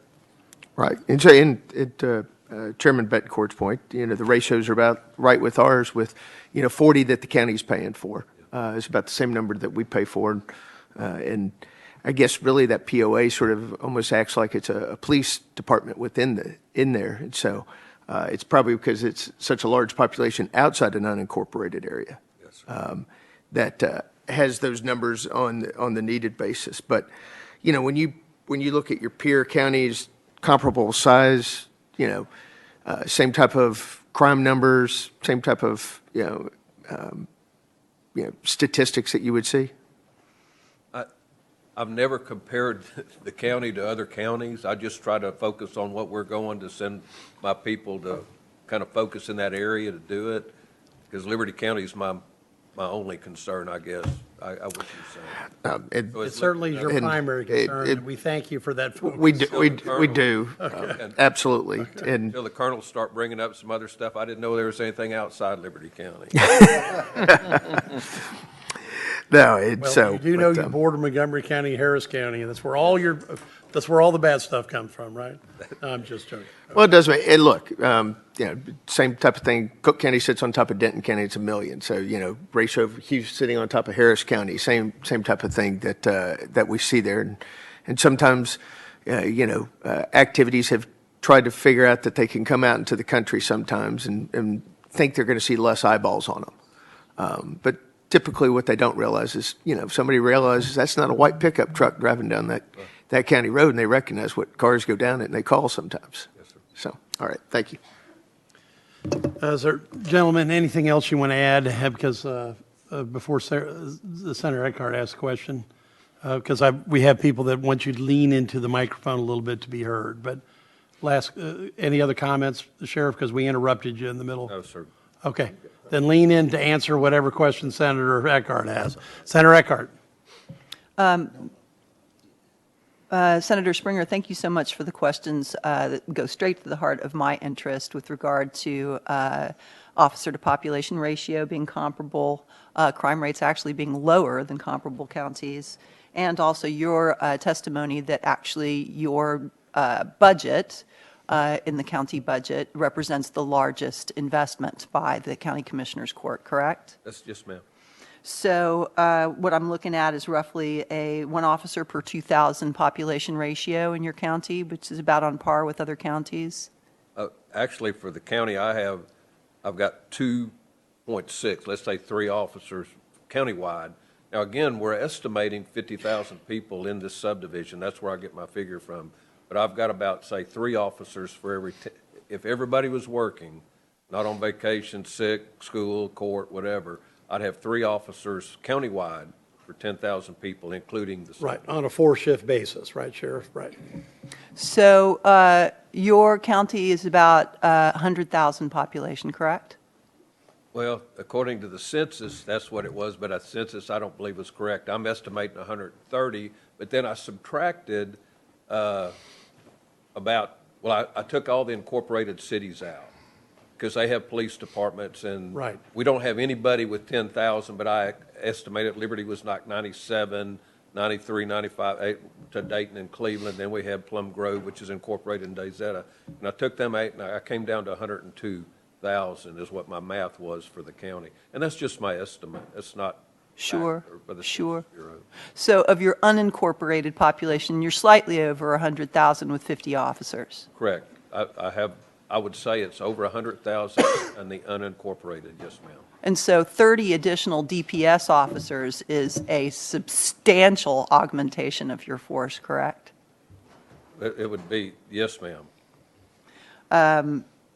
it's notable, 30 DPS officers in Liberty County with an unincorporated population of roughly 100,000, whereas there were 75 DPS officers dedicated to the city of Austin, which has about 1 million population inside the city limits.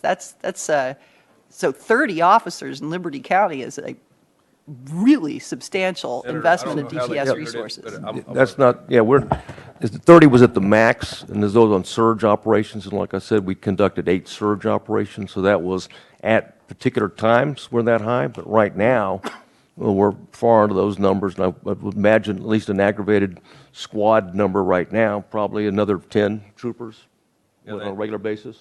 We have 8, to be 8 troopers on a regular basis, but and he calls it a surge or something.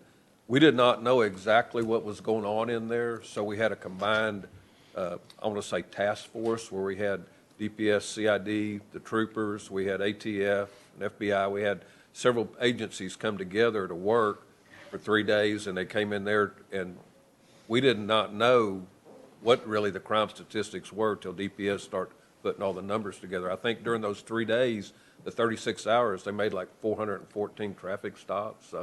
They were going through there. There was drugs recovered. I mean, it was an influx up there, and the people saw now there's law enforcement. So now they've kind of gone back to behaving, I guess you could say. Are you worried about the moment when DPS withdraws those 30 officers? I was never promised that they would stay there. I was promised that they would come help. Would it worry me?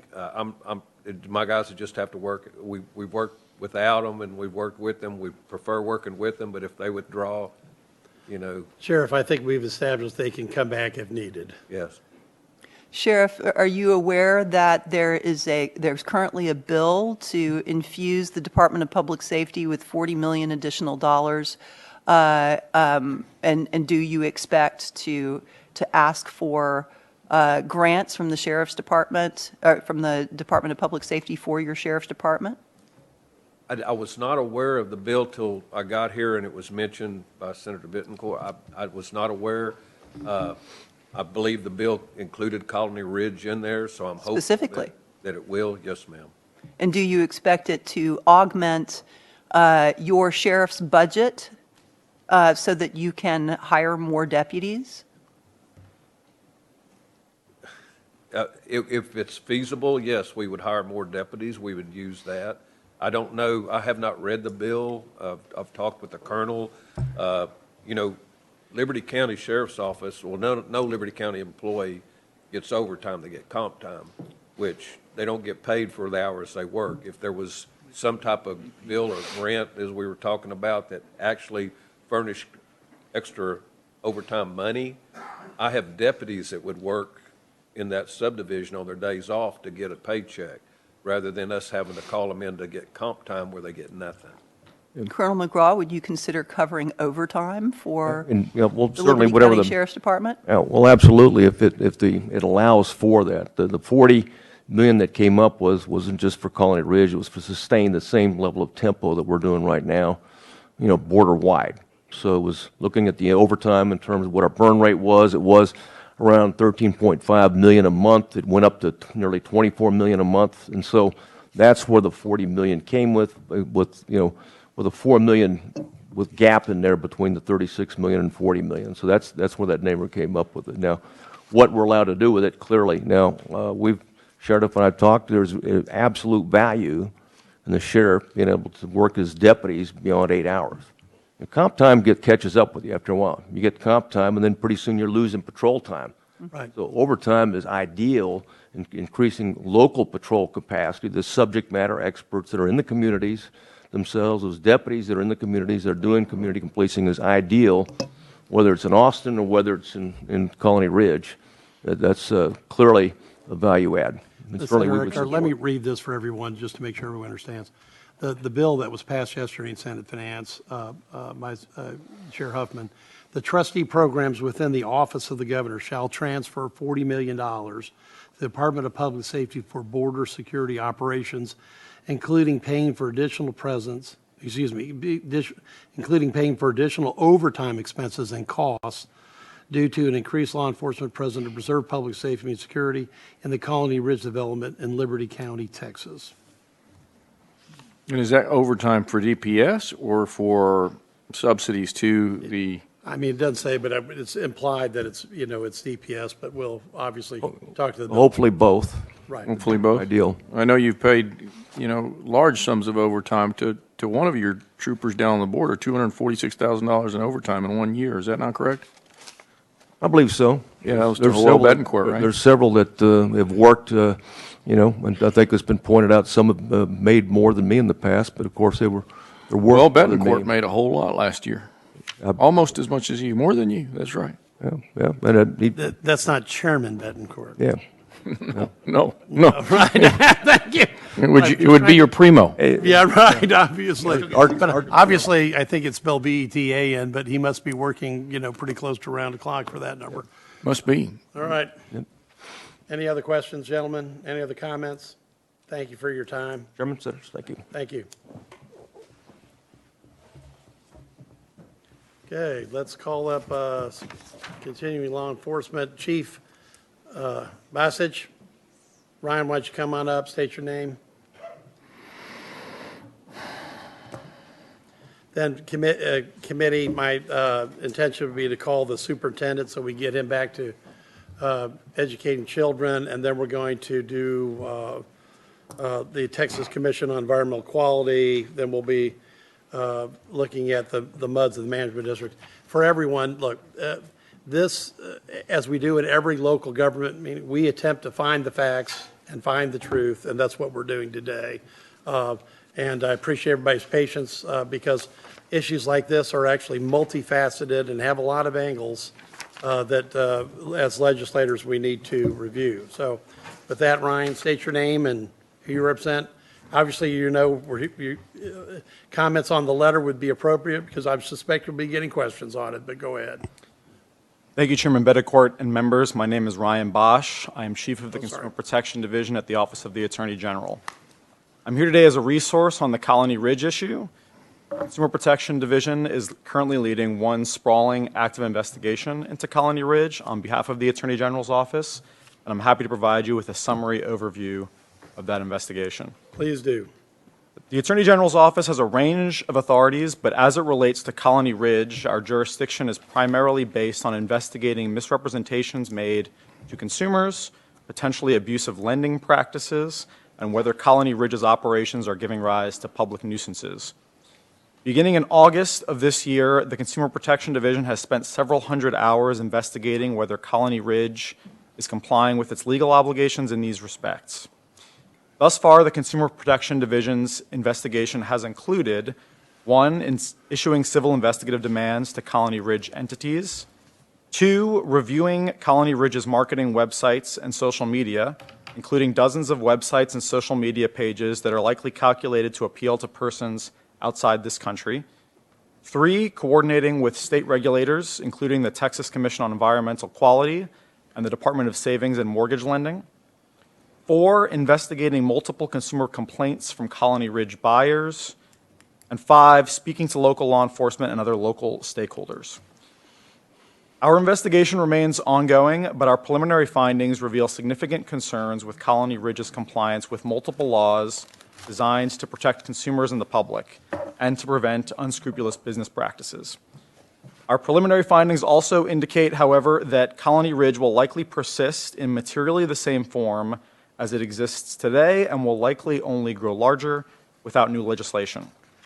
The Attorney General's authorities allow the agency to limit the most abusive practices at entities like Colony Ridge, but current law does not materially limit Colony Ridge's ability to operate as it currently is.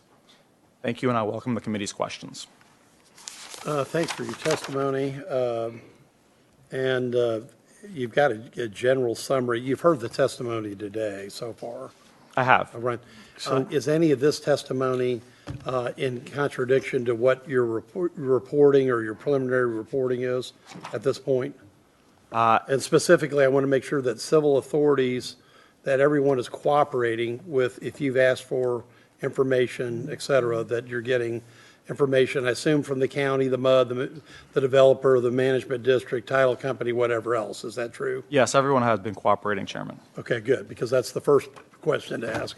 And so was there any of this testimony up to this point that you would disagree with, or you'd be concerned, or is contradiction to what you're seeing in your investigation? It would be very hard to go into exact specifics. If you want to point me to a specific statement that was made today, I'm happy to say what I'm able to without going too deep into our ongoing investigation. Well, no, I don't, I'm trying to get a blanket understanding, because you've been sitting and listening to make sure that, I think the law enforcement statistics, et cetera, the initial development presentation, because that's as much as we've been able to cover. But if there's anything that they've said at this point that gives you a red flag in your investigation, I'd just like to know now, if possible. Nothing specific Okay. comes to mind. No Thank specific you. questions. Any other questions, Senator Gutierrez? So tell me, how is this MMD different from any other? Well, Senator, MMDs, and I think this is in the statute in Chapter 375, purpose and findings portion of the statute, is that they primarily exist to benefit metropolitan areas. And the MMD for Colony Ridge obviously is not related to a metropolitan area. Harris County is next door, is it not? In a manner of speaking, I think that's right. So I'm going to ask you again, how is this MMD different from any other? Well, Colony Ridge certainly isn't in Harris County, and so in that respect, it is quite different from MMDs that are in metropolitan areas. And your blanket statement that has become unmanageable for effective law enforcement, we just heard that that is not the case. Where did you come up with that? Did you write this letter? I did not personally draft that letter, Senator. The interesting thing about this letter, there's nothing in this letter that says anything about consumer protection. So who called your office claiming that these developers somehow are abusing consumers? Whether they are or they're not, I don't know. But who called your office? What consumer called your office complaining about consumer protection violations? I don't have the name of a specific consumer to give you, Senator, but I can assure you that we have received complaints from consumers at Colony Ridge. Okay, and you guys have me sign non-disclosure agreements all the time. I imagine I'll be signing another one because I want to list every consumer that has called your office with regards to Colony Ridge. And if there is not one, then I will say that. Do you understand? I do understand. Okay. So I expect that we'll send out a letter to your office today, and I expect every consumer credit violation. Again, there's nothing in this October 19th letter that suggests anything about consumer credit violations or consumer protection violations or concerns that Ken Paxton has for anybody other than just blasting a couple of members of this body. I didn't use the term consumer credit violations, Senator, but there are multiple portions of that letter that relate to consumer protection and my division's authorities in particular. Mm-hmm. There's also a lot of blanket statements suggesting that this is a primitive subdivision, suggesting that they are not vetting, a horrible word when you're talking to a Hispanic immigrant person that's son of immigrants to this country, including unvetted foreign aliens. What are you talking about when you say unvetted foreign aliens? Well, Senator, I did not personally draft this. Who drafted the letter? I don't have all the names of the people in the agency who may have been responsible for drafting the letter. Okay, well, I'd like to know who drafted the letter too, and I'll be sending that request out as well because I have a real concern when Ken Paxton clearly put his signature on this, right? That's what it appears, Senator. So I guess he has no concern with calling immigrants to this country, or any country that matter, unvetted foreign aliens. Right? I'm sorry, I'm not sure. There's a question there? I guess he has no problem saying racist comments. Well, I don't believe there are any racist comments in the letter, Senator, but I can't speak to what the Attorney General feels comfortable writing or not. Go ahead. Tell me about the social media investigation that you had ongoing. Well, what are you investigating? Certainly, Senators. It is an ongoing investigation, and so I'm limited in large respects as to what I can say about it. But in very broad strokes, Colony Ridge markets on dozens of websites and social media platforms or social media accounts. In Spanish? Largely in Spanish. Okay. Including in ways that are specifically designed, according to our findings, to appeal to foreign nationals. Oh, my. So I'm an immigration lawyer. That's my day job. I market in Spanish. Am I appealing to foreign nationals? Well, not just because the marketing is in Spanish, but for other reasons as well, Senator. Okay, and what other reasons? Well, for example, Colony Ridge markets, some of its specific marketing material represents that you can buy a plot at Colony Ridge with 2 forms of identification, including only foreign identification, if that's all that you have. What is the law? Well, as my opening statement reflected, Senator, the law does not prevent entities like Colony Ridge from existing. It also doesn't prevent a foreign national from buying a piece of property. I believe that's correct. So where's your violation then? Where's the social media misrepresentation or violation? Well, I didn't say that representations that foreign nationals can buy a home are a violation. But Colony Ridge is making misrepresentations on social media and on its websites about the conditions that buyers may be entering into at Colony Ridge. Again, not violative of the law. Well, our preliminary findings suggest that might not be true, Senator. Do we have a law that says a foreign national, I know that some people in this body have tried, is there a law in Texas saying that a foreign national cannot buy a piece of property? No, but I'm referring to other elements of our investigation. Okay. And so there is no law, because this is directly responsive to your question, to your suggestion that you said earlier, that they are marketing to people suggesting that you can buy a parcel of land with foreign identifying documents. That's what you said. That's correct. Okay. And that is not a crime. I believe that's right. Okay. And so therefore, what is the problem? There are various other forms of misrepresentations occurring on their websites and their social media platforms. I'm not prepared to get into Like what? I'm not prepared to get into the specifics of all those misrepresentations because we're still investigating them, and this is an ongoing investigation. If I could, Senator, we have received some emails, okay, that you haven't seen yet, Ryan, but the committee has, and I've instructed the committee staff to release these. I'm not going to use the names on them because, I mean, this is just part of it, but the complaints that we've gotten here from at the local government committee, before signing, I asked many times if the property in the land area had a certain set of characteristics, and I was assured it wasn't. There's a complaint that it's about quality of life, not quantity. The question is, does this comply with the Clean Air Act, et cetera, or TCEQ, et cetera, which we're going to be talking to TCEQ later. Purchased multiple lots. Some things stood out, like there's a shopping center construction signed, even though that has been up for years, that hasn't been completed. These are different levels of complaints. Now, is this the type of complaints that you've gotten roughly in your investigation? That's a sampling that's similar to complaints that we've. Where did the concerns begin with you? Was it these complaints, these emails that, quite frankly, are minuscule representations? I would even argue that they're not misrepresentations. People can have an arm's length transaction and determine when they're buying a parcel of land, the fact that a shopping center is or is not there is probably not going to bind the seller of that land to anything.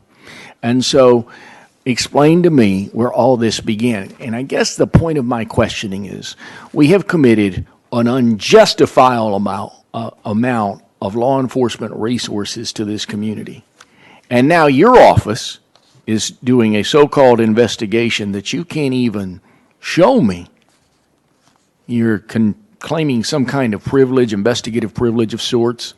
You can't even begin to show me what complaints have come about and from whom. Did the governor's office call your office? I've not personally received a call from the governor, Senator. It's in your letter. It's in whomever wrote this letter. It says that my office has coordinated with the governor's team to prioritize this issue, and I urge the legislature to address this growing crisis. So I'm going to assume that Ken Paxton has talked to the governor's team? I can't speak to that, Senator. Well, that's what the letter says, though, right? I'm not sure what the letter says. If that's what your representation about what the letter says, I'm happy to take your representation about it. My office has coordinated with the governor's team to prioritize this issue, and I urge the legislature to address this growing crisis. I see that. In your opinion, did this MMD break the law when it annexed the land owned by Mr. Harris? I'm sorry, could you repeat the question? Is part of your investigation have anything to do with this annexation of land that Mr. Harris had purchased? I'm not prepared to answer that because it goes to an ongoing investigation. All right. So we'll sign a non-disclosure, and I expect everything that you guys are supposedly investigating. And I'll send you that letter today to your office. But I promise you, if I find out that any of this is the nonsense that we've already heard, we're going to be talking to the media about all of it. And you can tell your boss. I have a particular concern when your boss seeks to disparage members of the legislature in such a way. When this MMD was established, no different than any other. Do you understand? I'm not sure there was a question there, Senator. I do understand the point that you're making, though. I have nothing further. Thank you, Senator. Any other questions? Senator Eckhart. Thank you for being here. You had said that you were investigating 3 specific areas. Would you repeat that? It was misrepresentation to consumers, I believe, usurious rates in lending. Potentially abusive lending practices. Mm-hmm. And then the third? Whether Colony Ridge's operations are giving rise to public nuisances. Public nuisance. So all of this is under the species of civil investigation, correct? That's correct. My division does not have any criminal authorities. Does the Attorney General, any of the Attorney General's divisions have independent criminal investigative authority? Well, I think that goes into some complicated constitutional law questions. I don't believe they're complicated. Well, my office might. Does the Attorney General's office have any independent criminal investigative authority under the Texas Constitution? I want to make sure I'm very careful with the wording here, Senator. I'm not sure what you're referring to by independence. Meaning, can the Attorney General's office mount a criminal investigation without any partnership from a county or district attorney's office? Not that I'm aware of, but criminal Thank you. jurisdiction is not. Asked and answered. So, misrepresentation to consumers, lending practices, and public nuisance. Are you aware of how many MMDs there are across the state of Texas? I'm not. Would it surprise you to find that there are roughly 188 MMDs across the state of Texas? That number would not surprise me. And that they exist in 40 counties or more across the state of Texas? That would not surprise me. Are you aware of how many of these counties are within metropolitan statistical areas and how many are not? I am not. So you really don't know whether MMDs are utilized in major metropolitan areas versus rural areas, do you? As a matter of fact, no, I don't. In fact, has the Attorney General's office investigated any of the other 188 MMDs across the state of Texas for misrepresentation to consumers, lending practices, or public nuisance? I don't personally have any knowledge about that.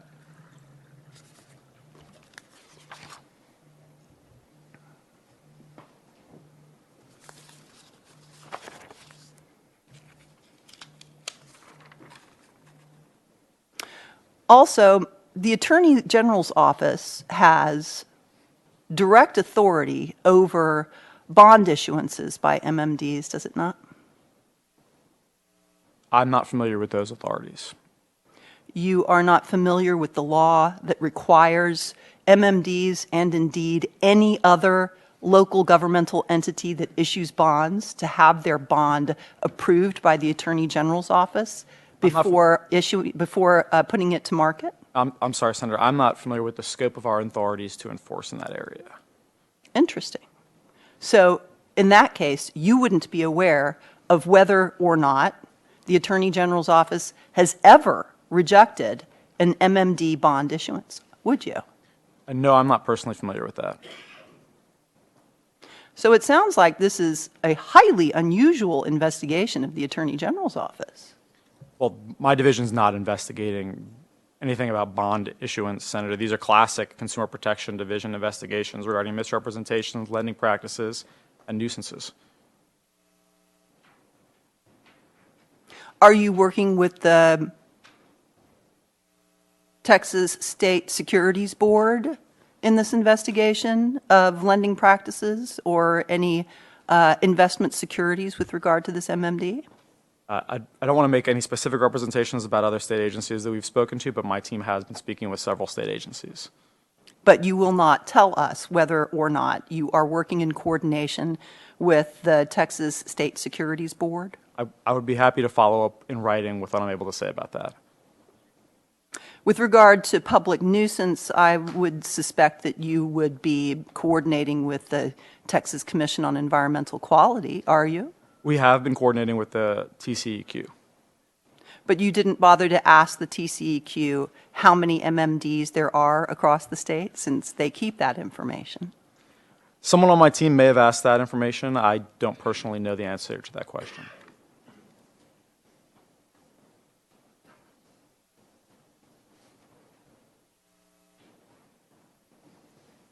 Thank you.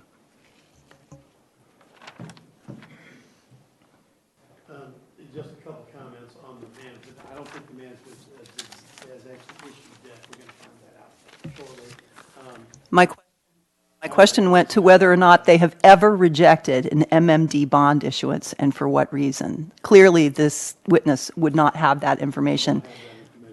And what the Senator Eckhart was referring to, we do have management districts, like a notable one, State Highway 130, that is all dirt in one area. That actually, there was a bill that was passed to eliminate said management district in the last session. So we do a lot of work in this area and be happy to assist you in that. Ron, at this point in time, I am going to reread. I think it's very important because if Senator Nichols was here, I think he would be expressing this again. I just want to read one paragraph from his letter. It is my practice since I've been in the Senate to require resolutions of support from impacted local entities for any local bill I file, and this bill was not an exception. It's talking about the bills that formed I believe the MMD. Am I on? Okay. Sorry. Just to make a comment, I'm reading Robert Nichols' paragraph into the record here again because I think it's important. It's my practice since I've been in the Senate to require resolution support from impacted local entities for any local bill I file, and this bill was not an exception. These bills were passed with resolutions of support from the County Commissioners Court and the City of Plum Grove.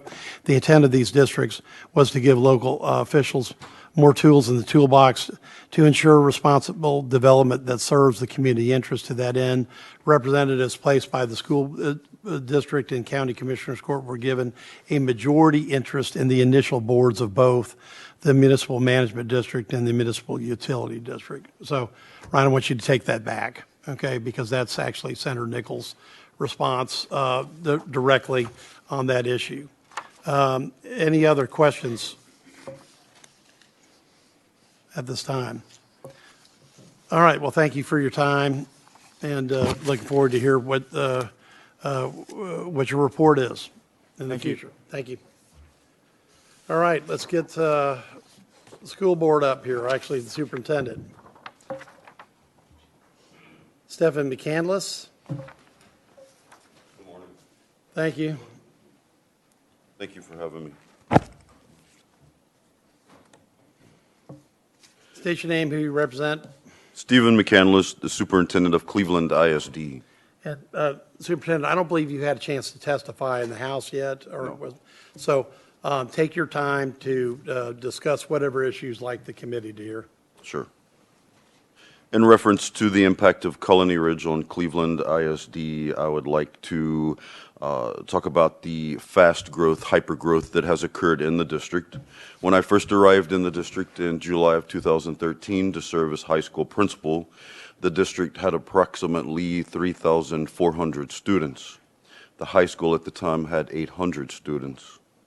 That number has exponentially increased over time.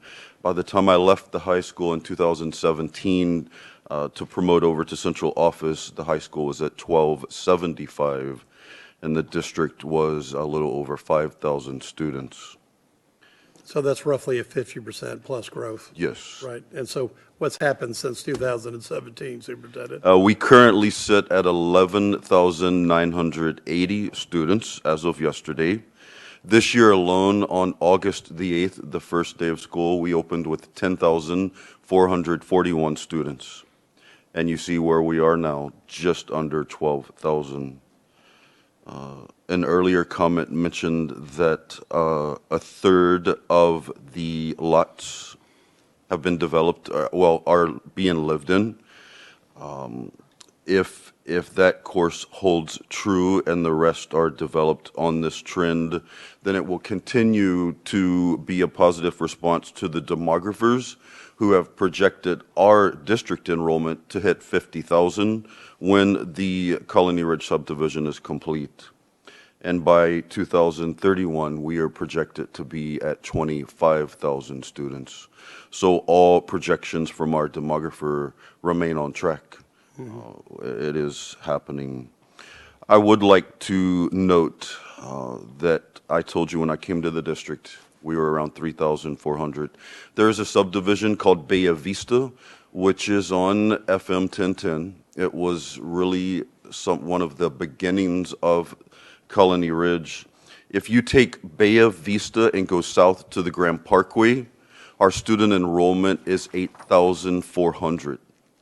If you take Bay Vista and go north over to San Jacinto County, our student enrollment is around 3,500.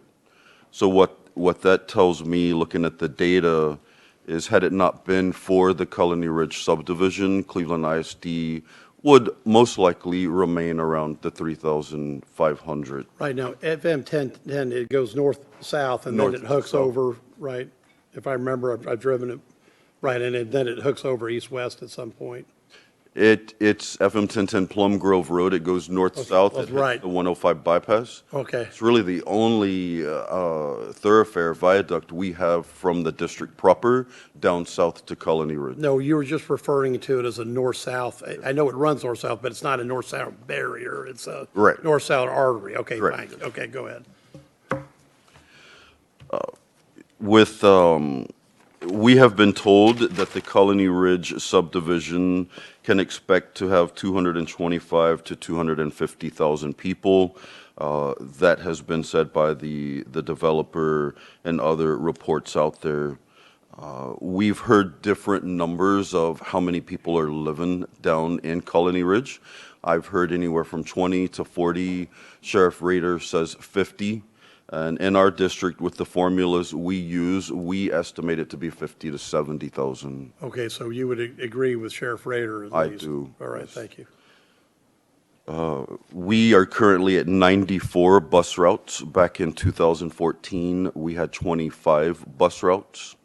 When, again, you look at Bay Vista South, they had 5 bus routes in 2014, and they currently sit at 61 bus routes.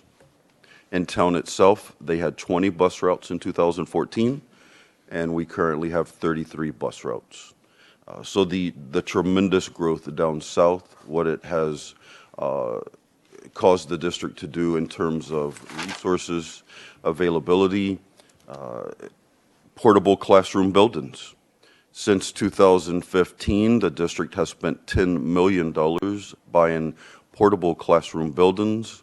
We currently have 66 of those buildings, and in all of those, we have 186 classrooms that we are using on a daily basis. And by hypergrowth, really, you're talking about from 2017, you've gone from 5K to at least 12,000, right? Correct. Okay. Yes. And that's extraordinarily unusual for an ISD, even in Texas, correct? It is. It is. Right. Is there, by the way, just out of curiosity, is there any other district that you know of that at least starts with 4 digits of people? Because we have districts that are much smaller that have had the hyper growth that you've had at this point. I'm not aware of any. In 2019, TEA labeled us the fastest growing district in Texas. And, that waffles sometimes. Sure. District outside of Dallas.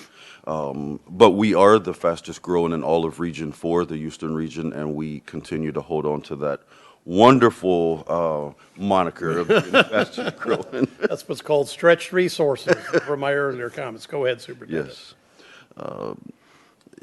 It was earlier mentioned that Colony Ridge is 60 square miles. I believe Bobby Rader mentioned that.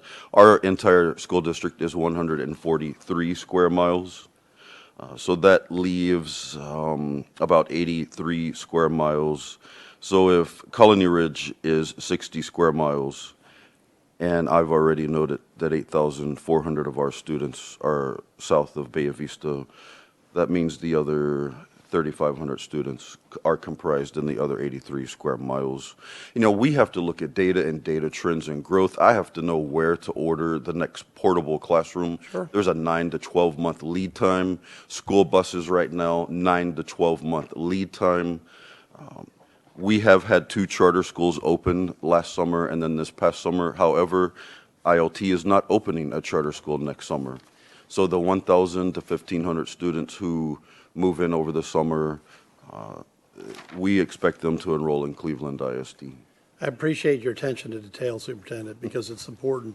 Few people realize that you've got basically a 3D problem that you're moving through time. Now, there are, however, I believe, some extra buses at HISD. Did you see that story? Okay, that you might have a quicker lead time on that you go pick up, okay? Yes, yes. All right, so just wanted to give you a shopping tip, okay? All right, keep going. With that said, the continued stressors that will be put on Cleveland ISD as additional students move in will continue to cost the district. We adopted a negative $9 million budget this year.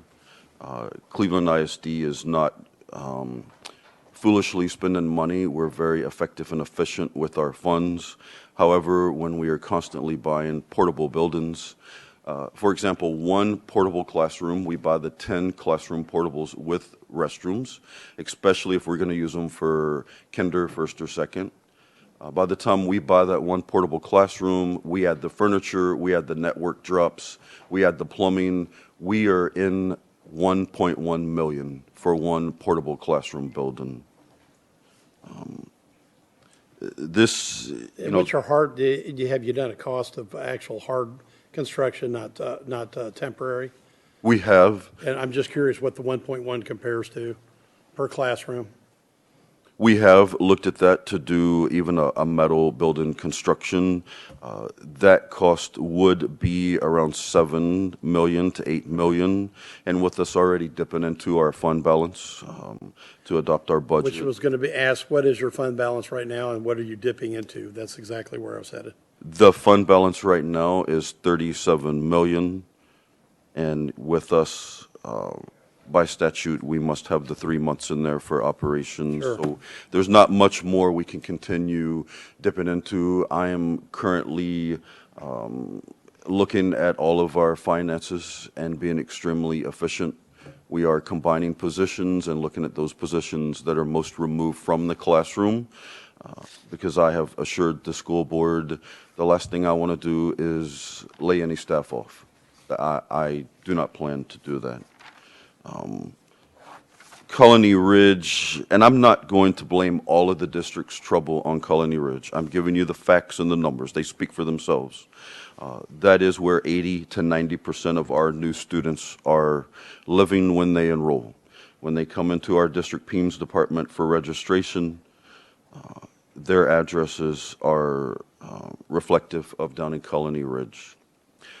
Our registration department does let us know, typically an American family is a mom, dad, 1 or 2 kids.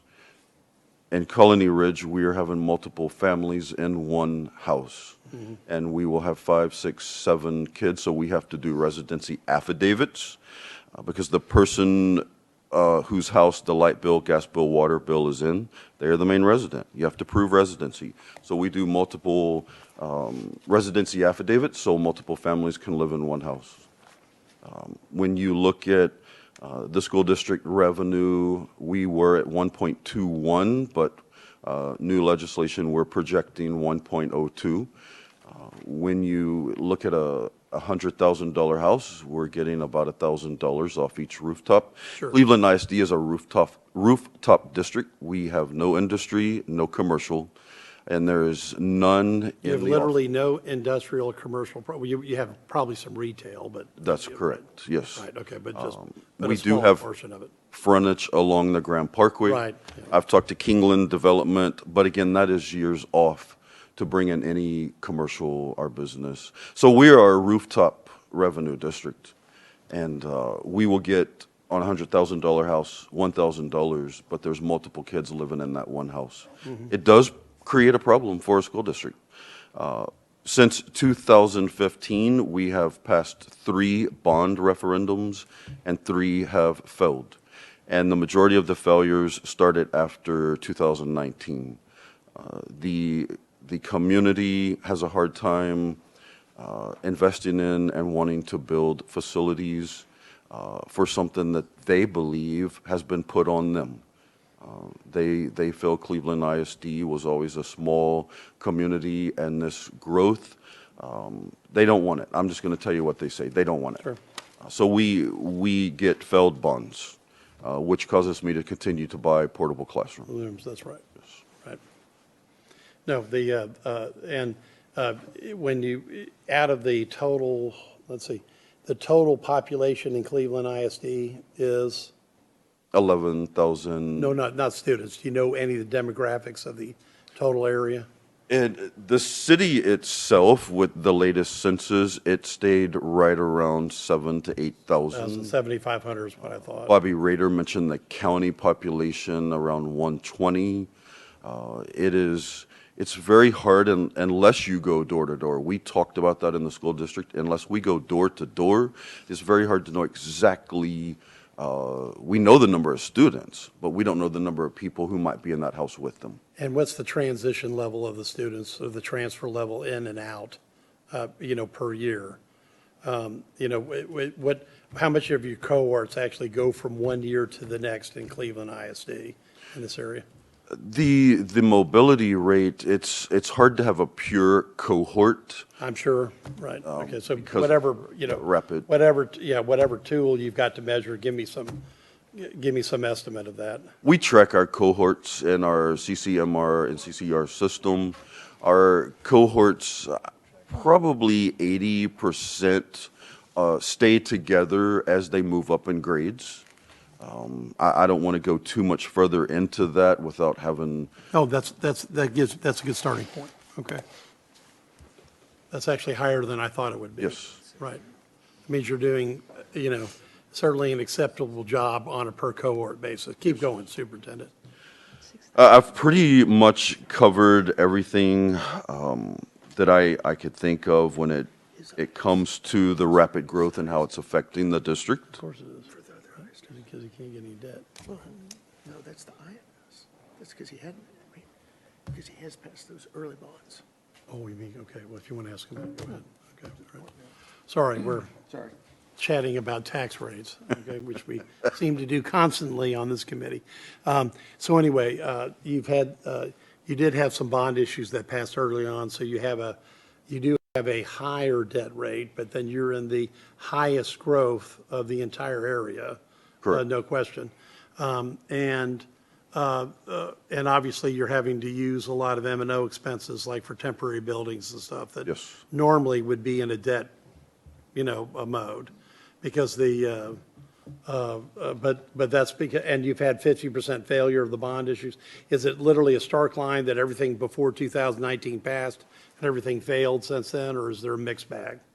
We had a pass in 15 and a pass in 17. We had a failure in May of 19, and then a pass in November of 19, but that pass was only by 12 votes. By 12 votes. At how many? Ballpark. I will get that for you. I will say while I'm looking for that this past November and November of 22, we had the most votes we've ever had in a bond election. We had 4,000 people vote in the bond, 2,500 for and 1,500 against. Normally in the past, we would be elated if we had 1,100 people, 1,200 total. So you asked about the passing rate. Was that the 2019? Right, with the 12, I'm just curious. And what was your question again? Just total number of votes in that election. The total number of votes was 670. Okay. Superintendent, this is not the Education Committee, but there's several members that have been on and have served, or because if you, in the legislature, you effectively, as you can tell in the third special session, serve on the Education Committee. Is there anything you want to say to us from an education point of view? I mean, obviously, you've got hyper and hyper growth, and there's no question about it by any definition. Right, and we expect the hyper growth to continue. We plan for that unless there's a complete change made in Colony Ridge, but that's not for us to decide. Our job is to enroll and educate every student who moves into our boundary. That's also federal law as well. That is correct, absolutely. And that's what we do on a daily basis.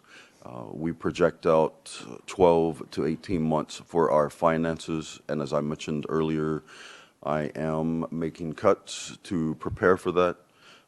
The ESSER grant that had been around, it expires in August of 24, and I have 1.8 million in salaries to absorb because those people are important and viable to the district. So I'm currently setting up our budget to absorb that while also looking at buying. And Superintendent, I've been somewhat snowed with all these other issues. I have not looked up your ratings. What was your last set of ratings that you had? Our academic ratings? Right. We were scored a B, the highest we have ever had in the district since the A through F rating came out. Right. I had heard that you'd done well, so especially given these conditions. Yes. Any, in the spread of schools, do you have any failing DF schools? I'm curious, or?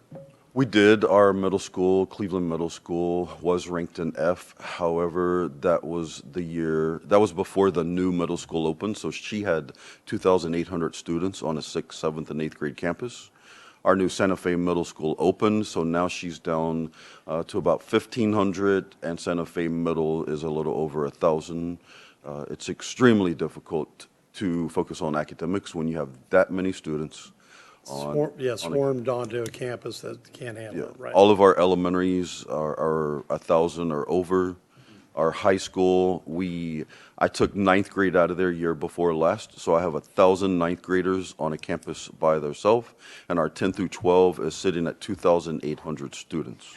Now, you know what, as a sidebar, I'd love to continue that conversation because I've always wanted to see if you took the 9th grade kids off site, away from because that's such an interesting transition year, what would happen to them as a cohort? So any quick anecdotal comments, but I'd love to continue that when I put my education committee member hat back on.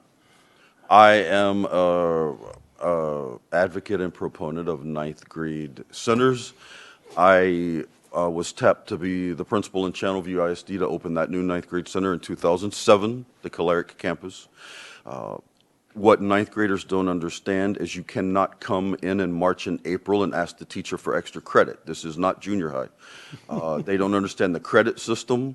So you start working with them from day one of their 9th grade year and keeping them on track and doing credit recovery as you go along. It has proven to be extremely successful, and the retention rate for 9th graders, say the retention rate's the it key. has dropped tremendously. Okay. So they move on to 10th grade when they are supposed to. That's great. Any questions for Superintendent? Senator Eckhart, as always. Thank you very much for your testimony with regards to the passage rate of bonds. It does appear that given the voter turnout, it doesn't take much to defeat a bond in Liberty County in your school district, correct? Correct. So, given that, would you advocate for an increase in the basic allotment, which is currently $6,160 per student? Yes, I would. What do you believe the basic allotment should be so that you can keep track with inflation and appropriately educate every child who comes into your care? To set a dollar amount, every district is different. We have discussed that in the district.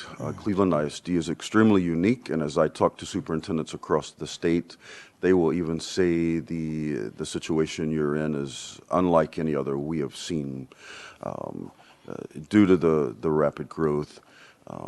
We have looked at the 6,300, the 6,250. I'm going to tell you right now, even if they raised it $50, we would be happy with that because of the situation we are in. So I do not want to give you a set amount because it's so different for many districts. I would ask that the legislators take a look at districts who are in situations like we are, especially when we have continual failed bonds due to no fault of the school district. We're doing everything we can, but when you have a community that feels the way they do about a development, about Colony Ridge, we take the bond referendums back to them. We are next week on the 7th.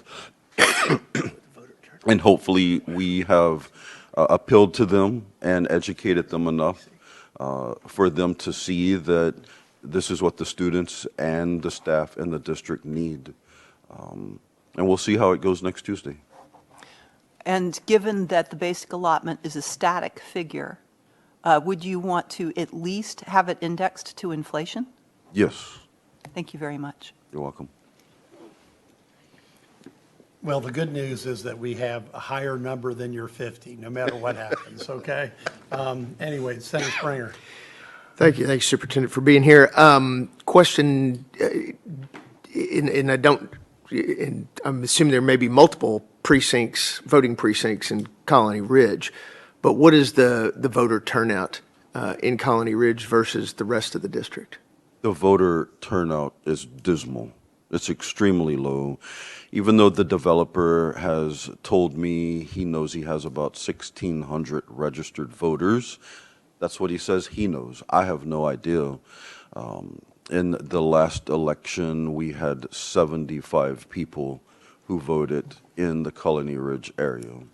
And right now, during early voting, they did not have an early voting site down there. They will have a site on actual voting day. I will add that last year I hired the services of a survey company, Basilis, because I needed to get the feel of the entire district, all areas, all precincts, in city, out. Basilis data is extremely accurate. Many districts use it and trust it. They inform me that the number one part of our district who wants new facilities and schools is Colony Ridge. The people down there answered. However, on the flip side, they were the number one people who said they will vote no on a bond. All right. Definitely challenges you face. Thank you. Any other questions, Superintendent? Thanks for your time. Sounds like you're optimizing what you can, and I really think that ninth grade move is very important, not just for your district, but for many. And we'll keep you in mind when we look at the other bills that we'll eventually get to. Thank you so much. But you have to fill out a card before you can leave. I will. Okay. If you're ever in the Houston area, stop by. I'd love you to visit. No, I know. I've been up there, driven by, but I have not visited any of the schools. So, all right. Thank you so much. thank you. All right, let's see. And since we do have a floor session starting at 2, we'll try to pick up the pace here. Let's bring down everybody from Texas Commission on Environmental Quality. Gentlemen.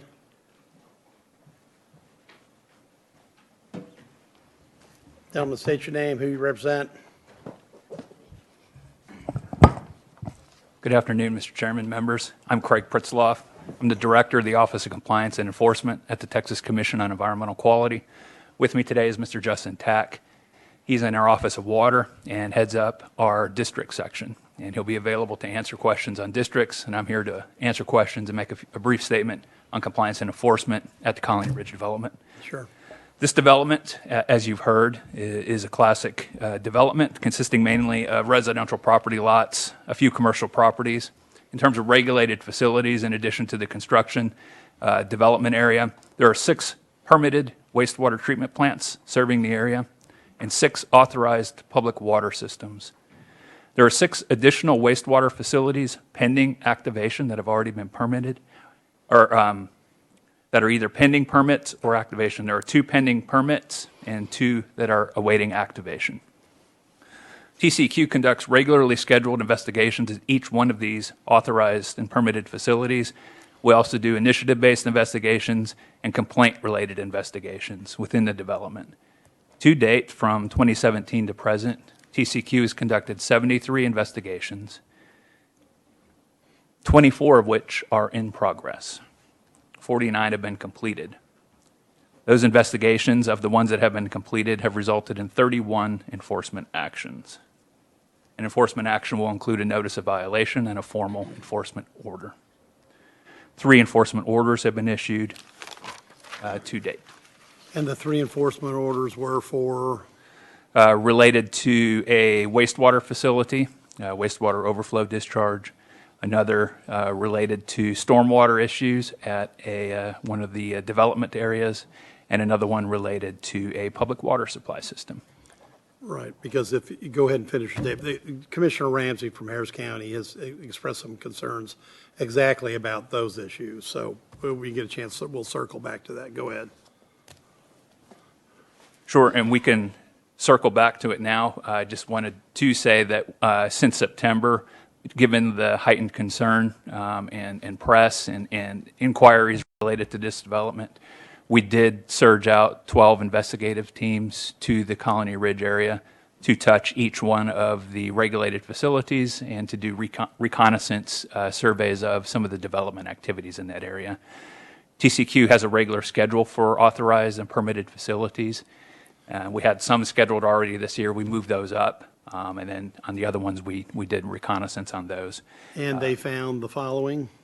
And I still have 24 investigations pending, but the results of the rest resulted in what I just said, which was 31 enforcement actions, which include 24 notices of violation, and those referrals for. And if I could, 31 enforcement actions, you only have 3 orders. That means that you argued the others were successfully completed off.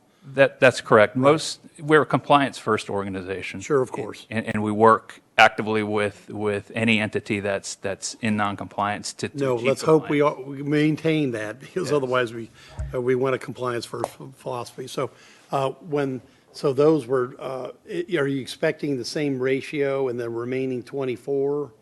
Is there anything in the remaining 24 that's substantially different than the previous 49? That you may have 1 or 2 orders tops? Maybe 1 or 2 orders. We have 1 pending enforcement action and a formal enforcement action. When I use formal, I mean going to an order. And I suspect there may be 1 other one coming out of that. Now, okay, and so is there anything that is,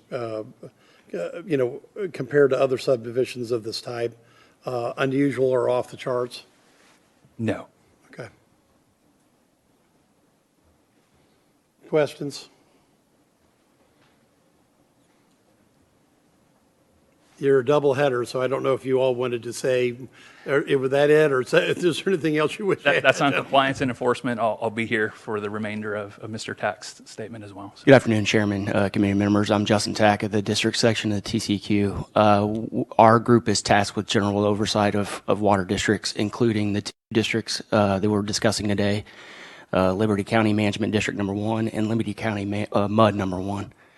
I will say we have not received a whole lot of applications or any information with regards to these 2 districts. The latest filings that we have are the fiscal year end 2022 audits for both of them. According to their audit schedule, their fiscal year 2023 audit will be due late December, late October, early November area. What's their fiscal year they're running on? June 30th. Okay. And then their audits are due 135 days after fiscal year end to us. Yes, well, we have attempted many times to get those numbers down across the board to 120, 90 days. It's not just for these jurisdictions, for everyone. Okay. And so you're waiting on those. Was there anything from the 22 audits that were concerning to you? There was not. For both districts, appeared to be a clean audit for both. Okay. Because we're going to have them up in a little bit, but we appreciate your testimony now. Okay. Senator Eckhart. Thank you so much for both of y'all being here. Is the TCEQ in active coordination with the Attorney General in its investigation of this particular MMD? The Attorney General's office has coordinated with our office in our investigative activities, and we're sharing information as we complete our investigations at their request. In y'all's experience, has the Attorney General's office ever reached out to the TCEQ on an investigation of this type of an MMD?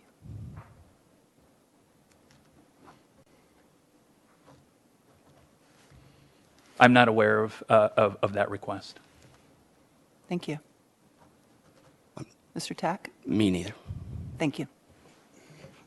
All right. Well, then why don't you gentlemen hang for the last two witnesses? Appreciate it if you would. Thank you. Because we want to bring up the aforementioned Municipal Management District Number 1, which was going to be Trey Harris, but I believe he could not attend. So, gentlemen, is there anyone that can visit and also bring up? I don't see Trey Larry here, but maybe. Oh, there he is. Sorry. Anyone from MUD District 1 as well? Okay, so, Mr. Harris, can you speak to MMD 1 or MUD 1? I'm willing to share any information I have. Well, then why don't you come on up then? I appreciate you being here and staying. Trey, you want to come up now too, might as well. If there's anyone else because we put out a general call for Municipal Management District 1 and MUD 1, if there's anyone else in the audience, they can come up as well. Mr. Harris, you've heard some of the comments today. Clearly, there was a few enforcement orders that were entered. I'm not exactly sure the spread between MMD 1 or MUD 1. I assume you have an intention to comply with those orders? So, and maybe we need to ask the folks from TCEQ these questions, but I don't believe that the MMD is one of the regulated entities they're talking about there. So you believe it's the MUD? The MMD and neither the MMD nor the MUD are. Mr. Harris, he said yes. I mean, he just gave me a thumbs up. So the MUD doesn't have a water district or a water well or septic sewer system anywhere. Okay, the MUD does not have a water system nor a septic. It's all private investment. It's all private investment. Yes, Okay, sir. very good. Okay, so now, so these enforcement orders, however, on the private investment side then, correct? Okay. But again, I guess my general question is there any of these enforcement orders that you're not going to be complying with? I'm not the, we own a part of one of the water and sewer providers in the neighborhood, but Okay. we're not, How many total water and sewer providers are there approximately? Or 3. 3. So you own one, there are 2 that are independently owned? Correct. Okay. Are they owned by anybody in connection with Connolly Ridge ownership management or? Utilities Investment Company is owned by, we partnered with that company to form another one that is going Okay, so you've forward. got 50% ownership or some fractional ownership Yes, sir. in the other 2? Or We just don't one of have- the other 2? We just have one of the the 3. three. We have a partial ownership, and then the other 2 are separate from us, not related. Okay, separate in all aspects, okay? Yes. And are the enforcement orders against those 2 or this one? Do you know? If you want to take time to answer that question, go ahead. Come back. Chairman, I'm curious as to what this line of questioning goes to with regard to the call. I'm just trying to get, as always, to the truth here to find out who's on what base. The truth about the corporate structure of private water No, I wastewater just want to know- providers. No, Senator, serious question is what enforcement orders they have against what entities. That's what I'm trying to find out. All right. The 3 enforcement orders that we have are against Quadvest Limited Partnership, Colony Ridge Development, LLC, and then another one against Quadvest. And another one, Against Quadvest. a quad. 2 Quadvest, 1 Colony Ridge Development. So that, now Colin Ridge is you, Mr. Harris? That is correct, but that is not a water company. I'm not sure what the violation is there, or the enforcement action. That one relates to stormwater issues at a development site. Stormwater, okay? All right, because that was one of 3 that you had.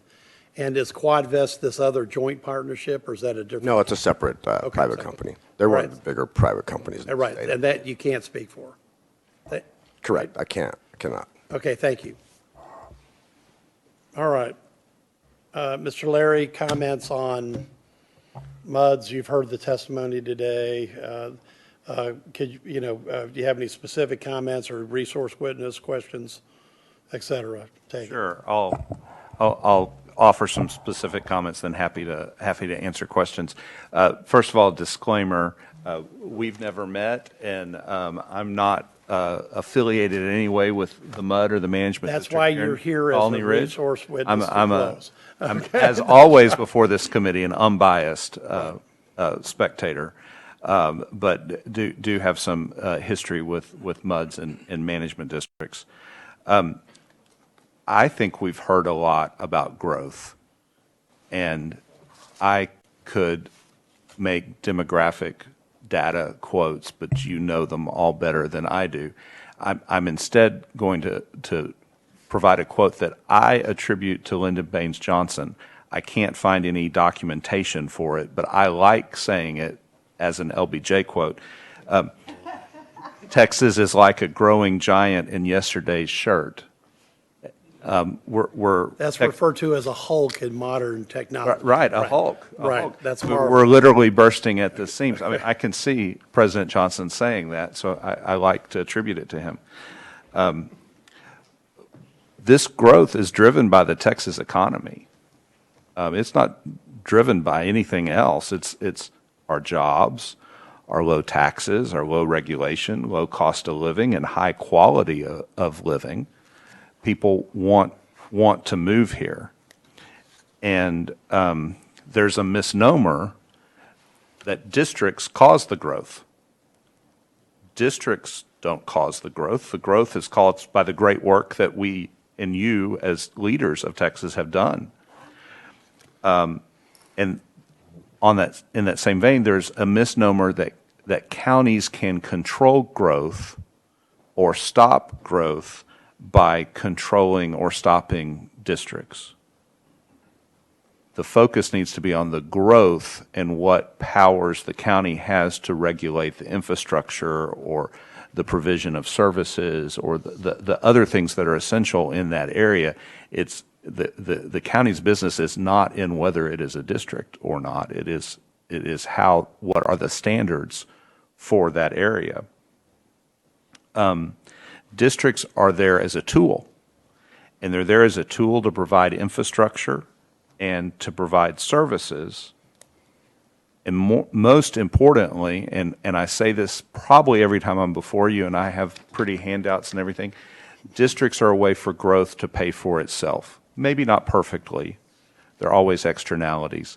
But the concept that the rest of the county or the rest of a city does not want to pay for the water, sewer, drainage, roads, parks of a community. They want the community to pay for that. And a district should be welcomed by the other units of government so that they won't be taxed to pay for and provide those things that the district does. Judge Eckhart I'm going to refer to her in that role in this hearing because it's so important, that background, ably tick through a list of things: roads, water and sewer, fire flow, fire, EMS, police, to who's paying for those things, and how do we let that growth pay for itself? How do we let the person pay that tap fee or pay that bill to contribute to the services that they need? And again, I just want to emphasize, it's a misnomer to say that growth in districts causes a burden disproportionately to growth not in districts. I think it's actually the opposite. But the idea that a county or a city would have the right to veto the development of private property and that person's private property rights and value just because that subdivision was going to be in a district, when they don't have the right to veto the existence of the subdivision outside of a district, it is nonsensical. That's what Senate Bill 2038 was all about, Yes, sir. as the author. And that, right. you were heralded last night, and you will be continue to be. Before you go down the rest, Yep. just a quick question. As you've heard, using Senator Eckhart's list of services provided, it does seem that Mr. Harris, as the developer, is paying for a substantial portion of those, like, as best I can tell, nearly all. As I understand from the testimony today, Right, I agree. you could have a chart with columns and talk about what the developer is funding, talk about what the district is providing, talk about what the county, what the school district, et cetera. And it does seem to be, from what we've learned today, he is doing more as a developer and less as the district, and that results in that lower tax rate. And he gets to make that decision as a participant in our free market. That's how he thinks he can provide that housing to meet the market demand and provide it to people. Right, and Trey, you have not met him. I did not ask you this. I wanted, because I wanted you to observe the testimony. Right. Because that was going to be one of my questions was, is this a higher than normal developer pay, from private funds operation compared to an average development that you've experienced in the decades you've been in this business? From what I understand from the testimony today, and the fact that the water and sewer are in the private entity, not Right. in the district, it does seem like they are making an effort to keep the activities of the district at a lower level and at a lower tax rate, because that's what they've determined meets the needs. Different than many other communities would, right? Mm-hmm. One of the things I like about this is the person with the investment gets to make those decisions about how to put it out there. The counties play a key role. They set the standards for infrastructure, particularly for roads and drainage. And those standards are, whether it's in a district or not in a district, those are countywide as they should be. We've had some interesting experiences lately with road maintenance, where a lot of counties are refusing to accept the roads for maintenance. So they have to be built to the county standard. You have to go through the process with the county of the review, the approval, the inspections. You might have to bond for those facilities, and then they come and they do a final inspection, but they don't accept it, and they just say it's yours to maintain. The districts, again, because of work of this committee, districts now have that authority to maintain those roads. That's not something historically districts have had, but it is something that districts currently have. And I will leave it to the voters who eventually live there to decide what they think their county commissioner ought to be doing to help them maintain the roads, and what they think they ought to pay on their own through their district tax. I think that's a legitimate balancing of the burden that only those constituents and that commissioner and court can ultimately decide. But if counties aren't going to accept road maintenance, at least districts are there for a backstop if that is what plays out. Drainage, very important. Is that commonly occurring now since we've granted road powers to MUDs? Or is It this just is now commonly becoming an exception? occurring with the amount of growth that is happening in suburban counties. And there are, I would say, maybe the norm. I don't think Travis County is in that situation, but a lot of counties are saying the roads that exist as of this date are all that are on our road log. There will be no more. Again, That may not be recognizing the obvious, so we may have to deal with that as an interim charge. Our experience in Harris County, for example, is several commissioners understand that that is not the position they want to take with regards to the constituents that overwhelmingly elect them. That in a largely unincorporated area, they want their share of road maintenance dollars, and they want to spend them on those roads. So I almost just put that aside as a political question. My goal is to make sure there's not a gap Right. in no, what because people the answer choose to can't do. be no one maintains the Right. road. That's the real Bad problem. answer. Okay. Bad answer. Right. Okay. In drainage, very critical in some parts of the state, the counties have the role to again set the standards. And I'll compliment Harris County, and I'm sure there are others. It's just that's where I have the information. They've done an extraordinary job as a county of setting drainage standards and continuing to keep them good and improve them. And there are statistics post Hurricane Harvey, but the number of homes that flooded in Harvey that were in areas developed under the most current, most stringent regulations, it was minimal. It was maybe less than 1%. Most of the flooding was from houses and subdivisions that were built under much weaker standards and before there were even FEMA floodplain And generally maps. further downstream. That's right. Because they're older, right. So the flooding in Houston was directly proportional to the modern drainage standards that the county gets to set, and either the MUD gets to implement or the developer gets to implement, either way. Of course, we have TCEQ standards for water and wastewater. Senator Eckhart, you asked about fire flow. In a MUD or district-owned and operated water system, there is a requirement for fire flow. So if it were a publicly owned system, there would be those hydrants and fire flow. I'm not exactly familiar with the rules on private utilities, but they are different. And so that is, I think, one benefit we get from a district-owned system is to meet those criteria.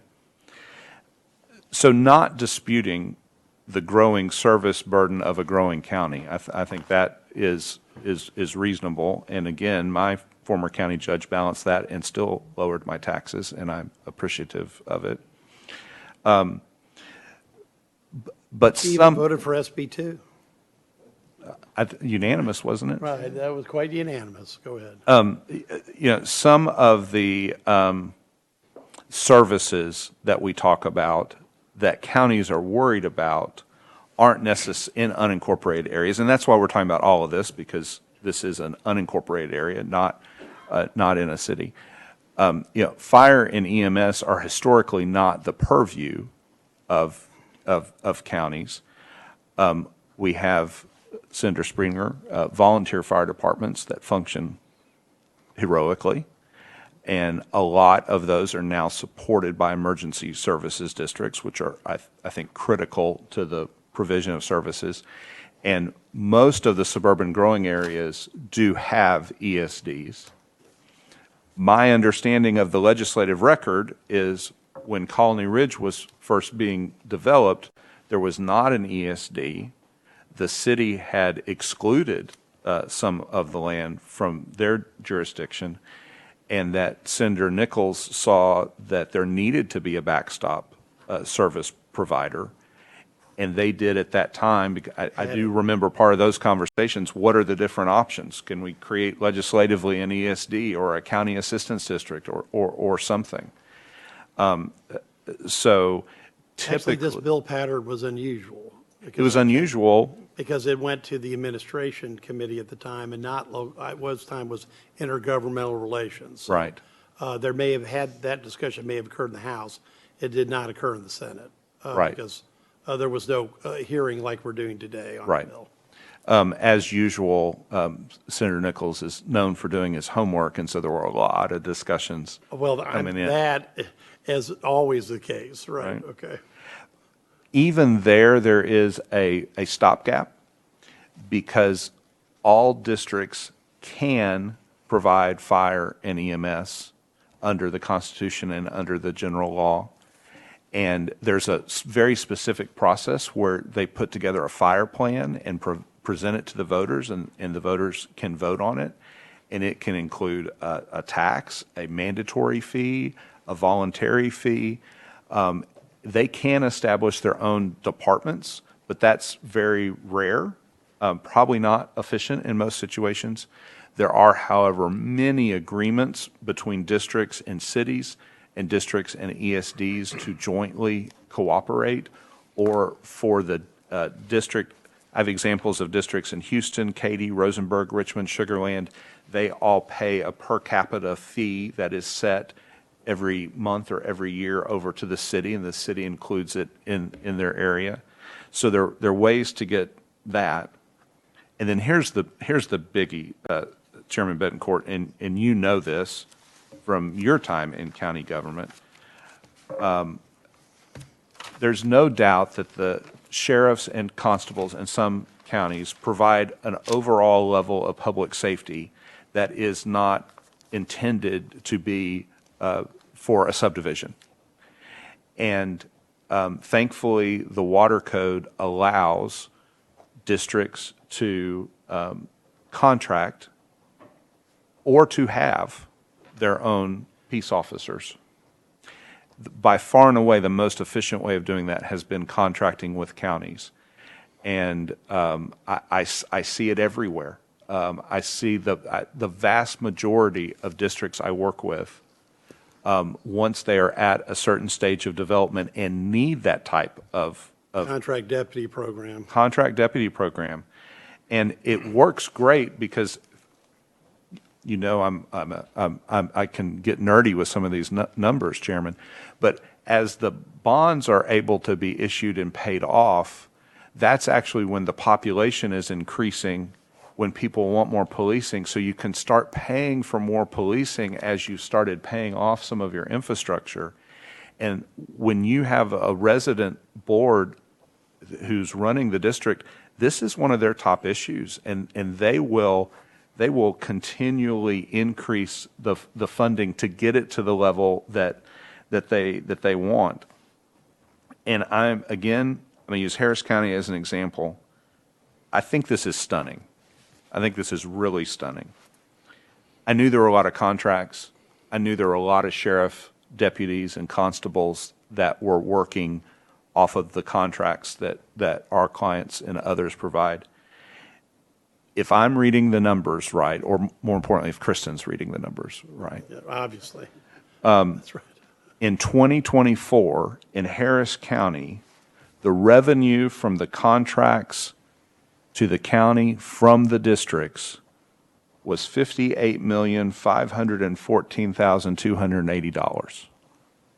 $58 million is flowing into Harris County Sheriff and Constable program from the MUDs in the county that are contracting for those services. Sure, contract deputy program is widely popular. And they don't want to stop that Constable Heath and program. Constable The Harmon county are- doesn't want to stop that program.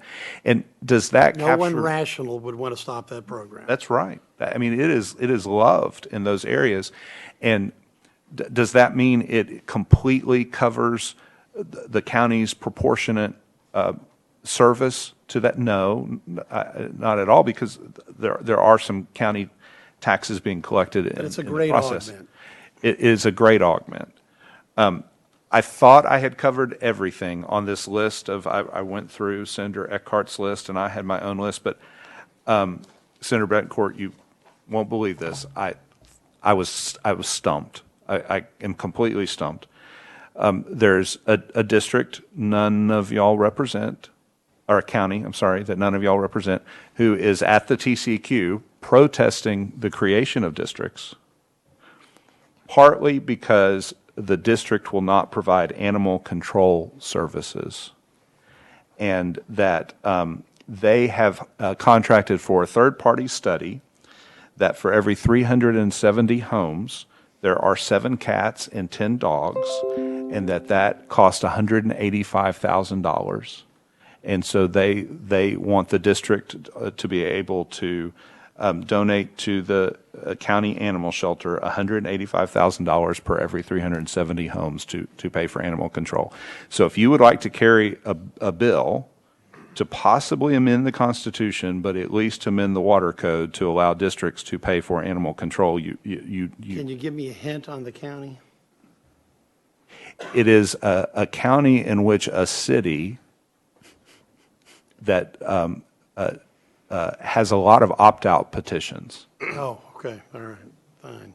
Well, sounds like The future home of a prominent manufacturing facility. Oh, yes, right, I can imagine. So, well, fascinating. That's an unusual request. It is. It is. Well, the good news is that there appears to be no request like that, at least at Colony Ridge. Okay, questions for Senator Eckhart? Thank you so much, Mr. Larry. My question is,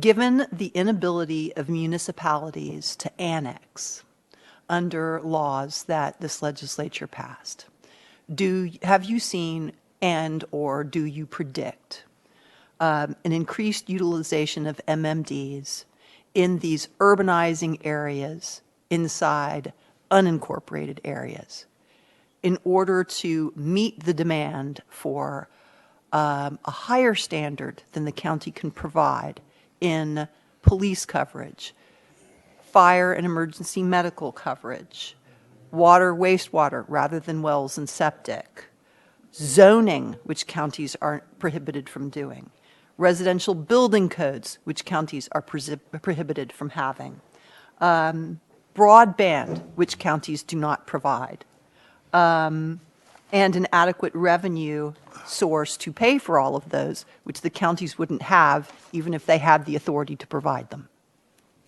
Absolutely. And I think there should be. And I think that's to everyone's interest.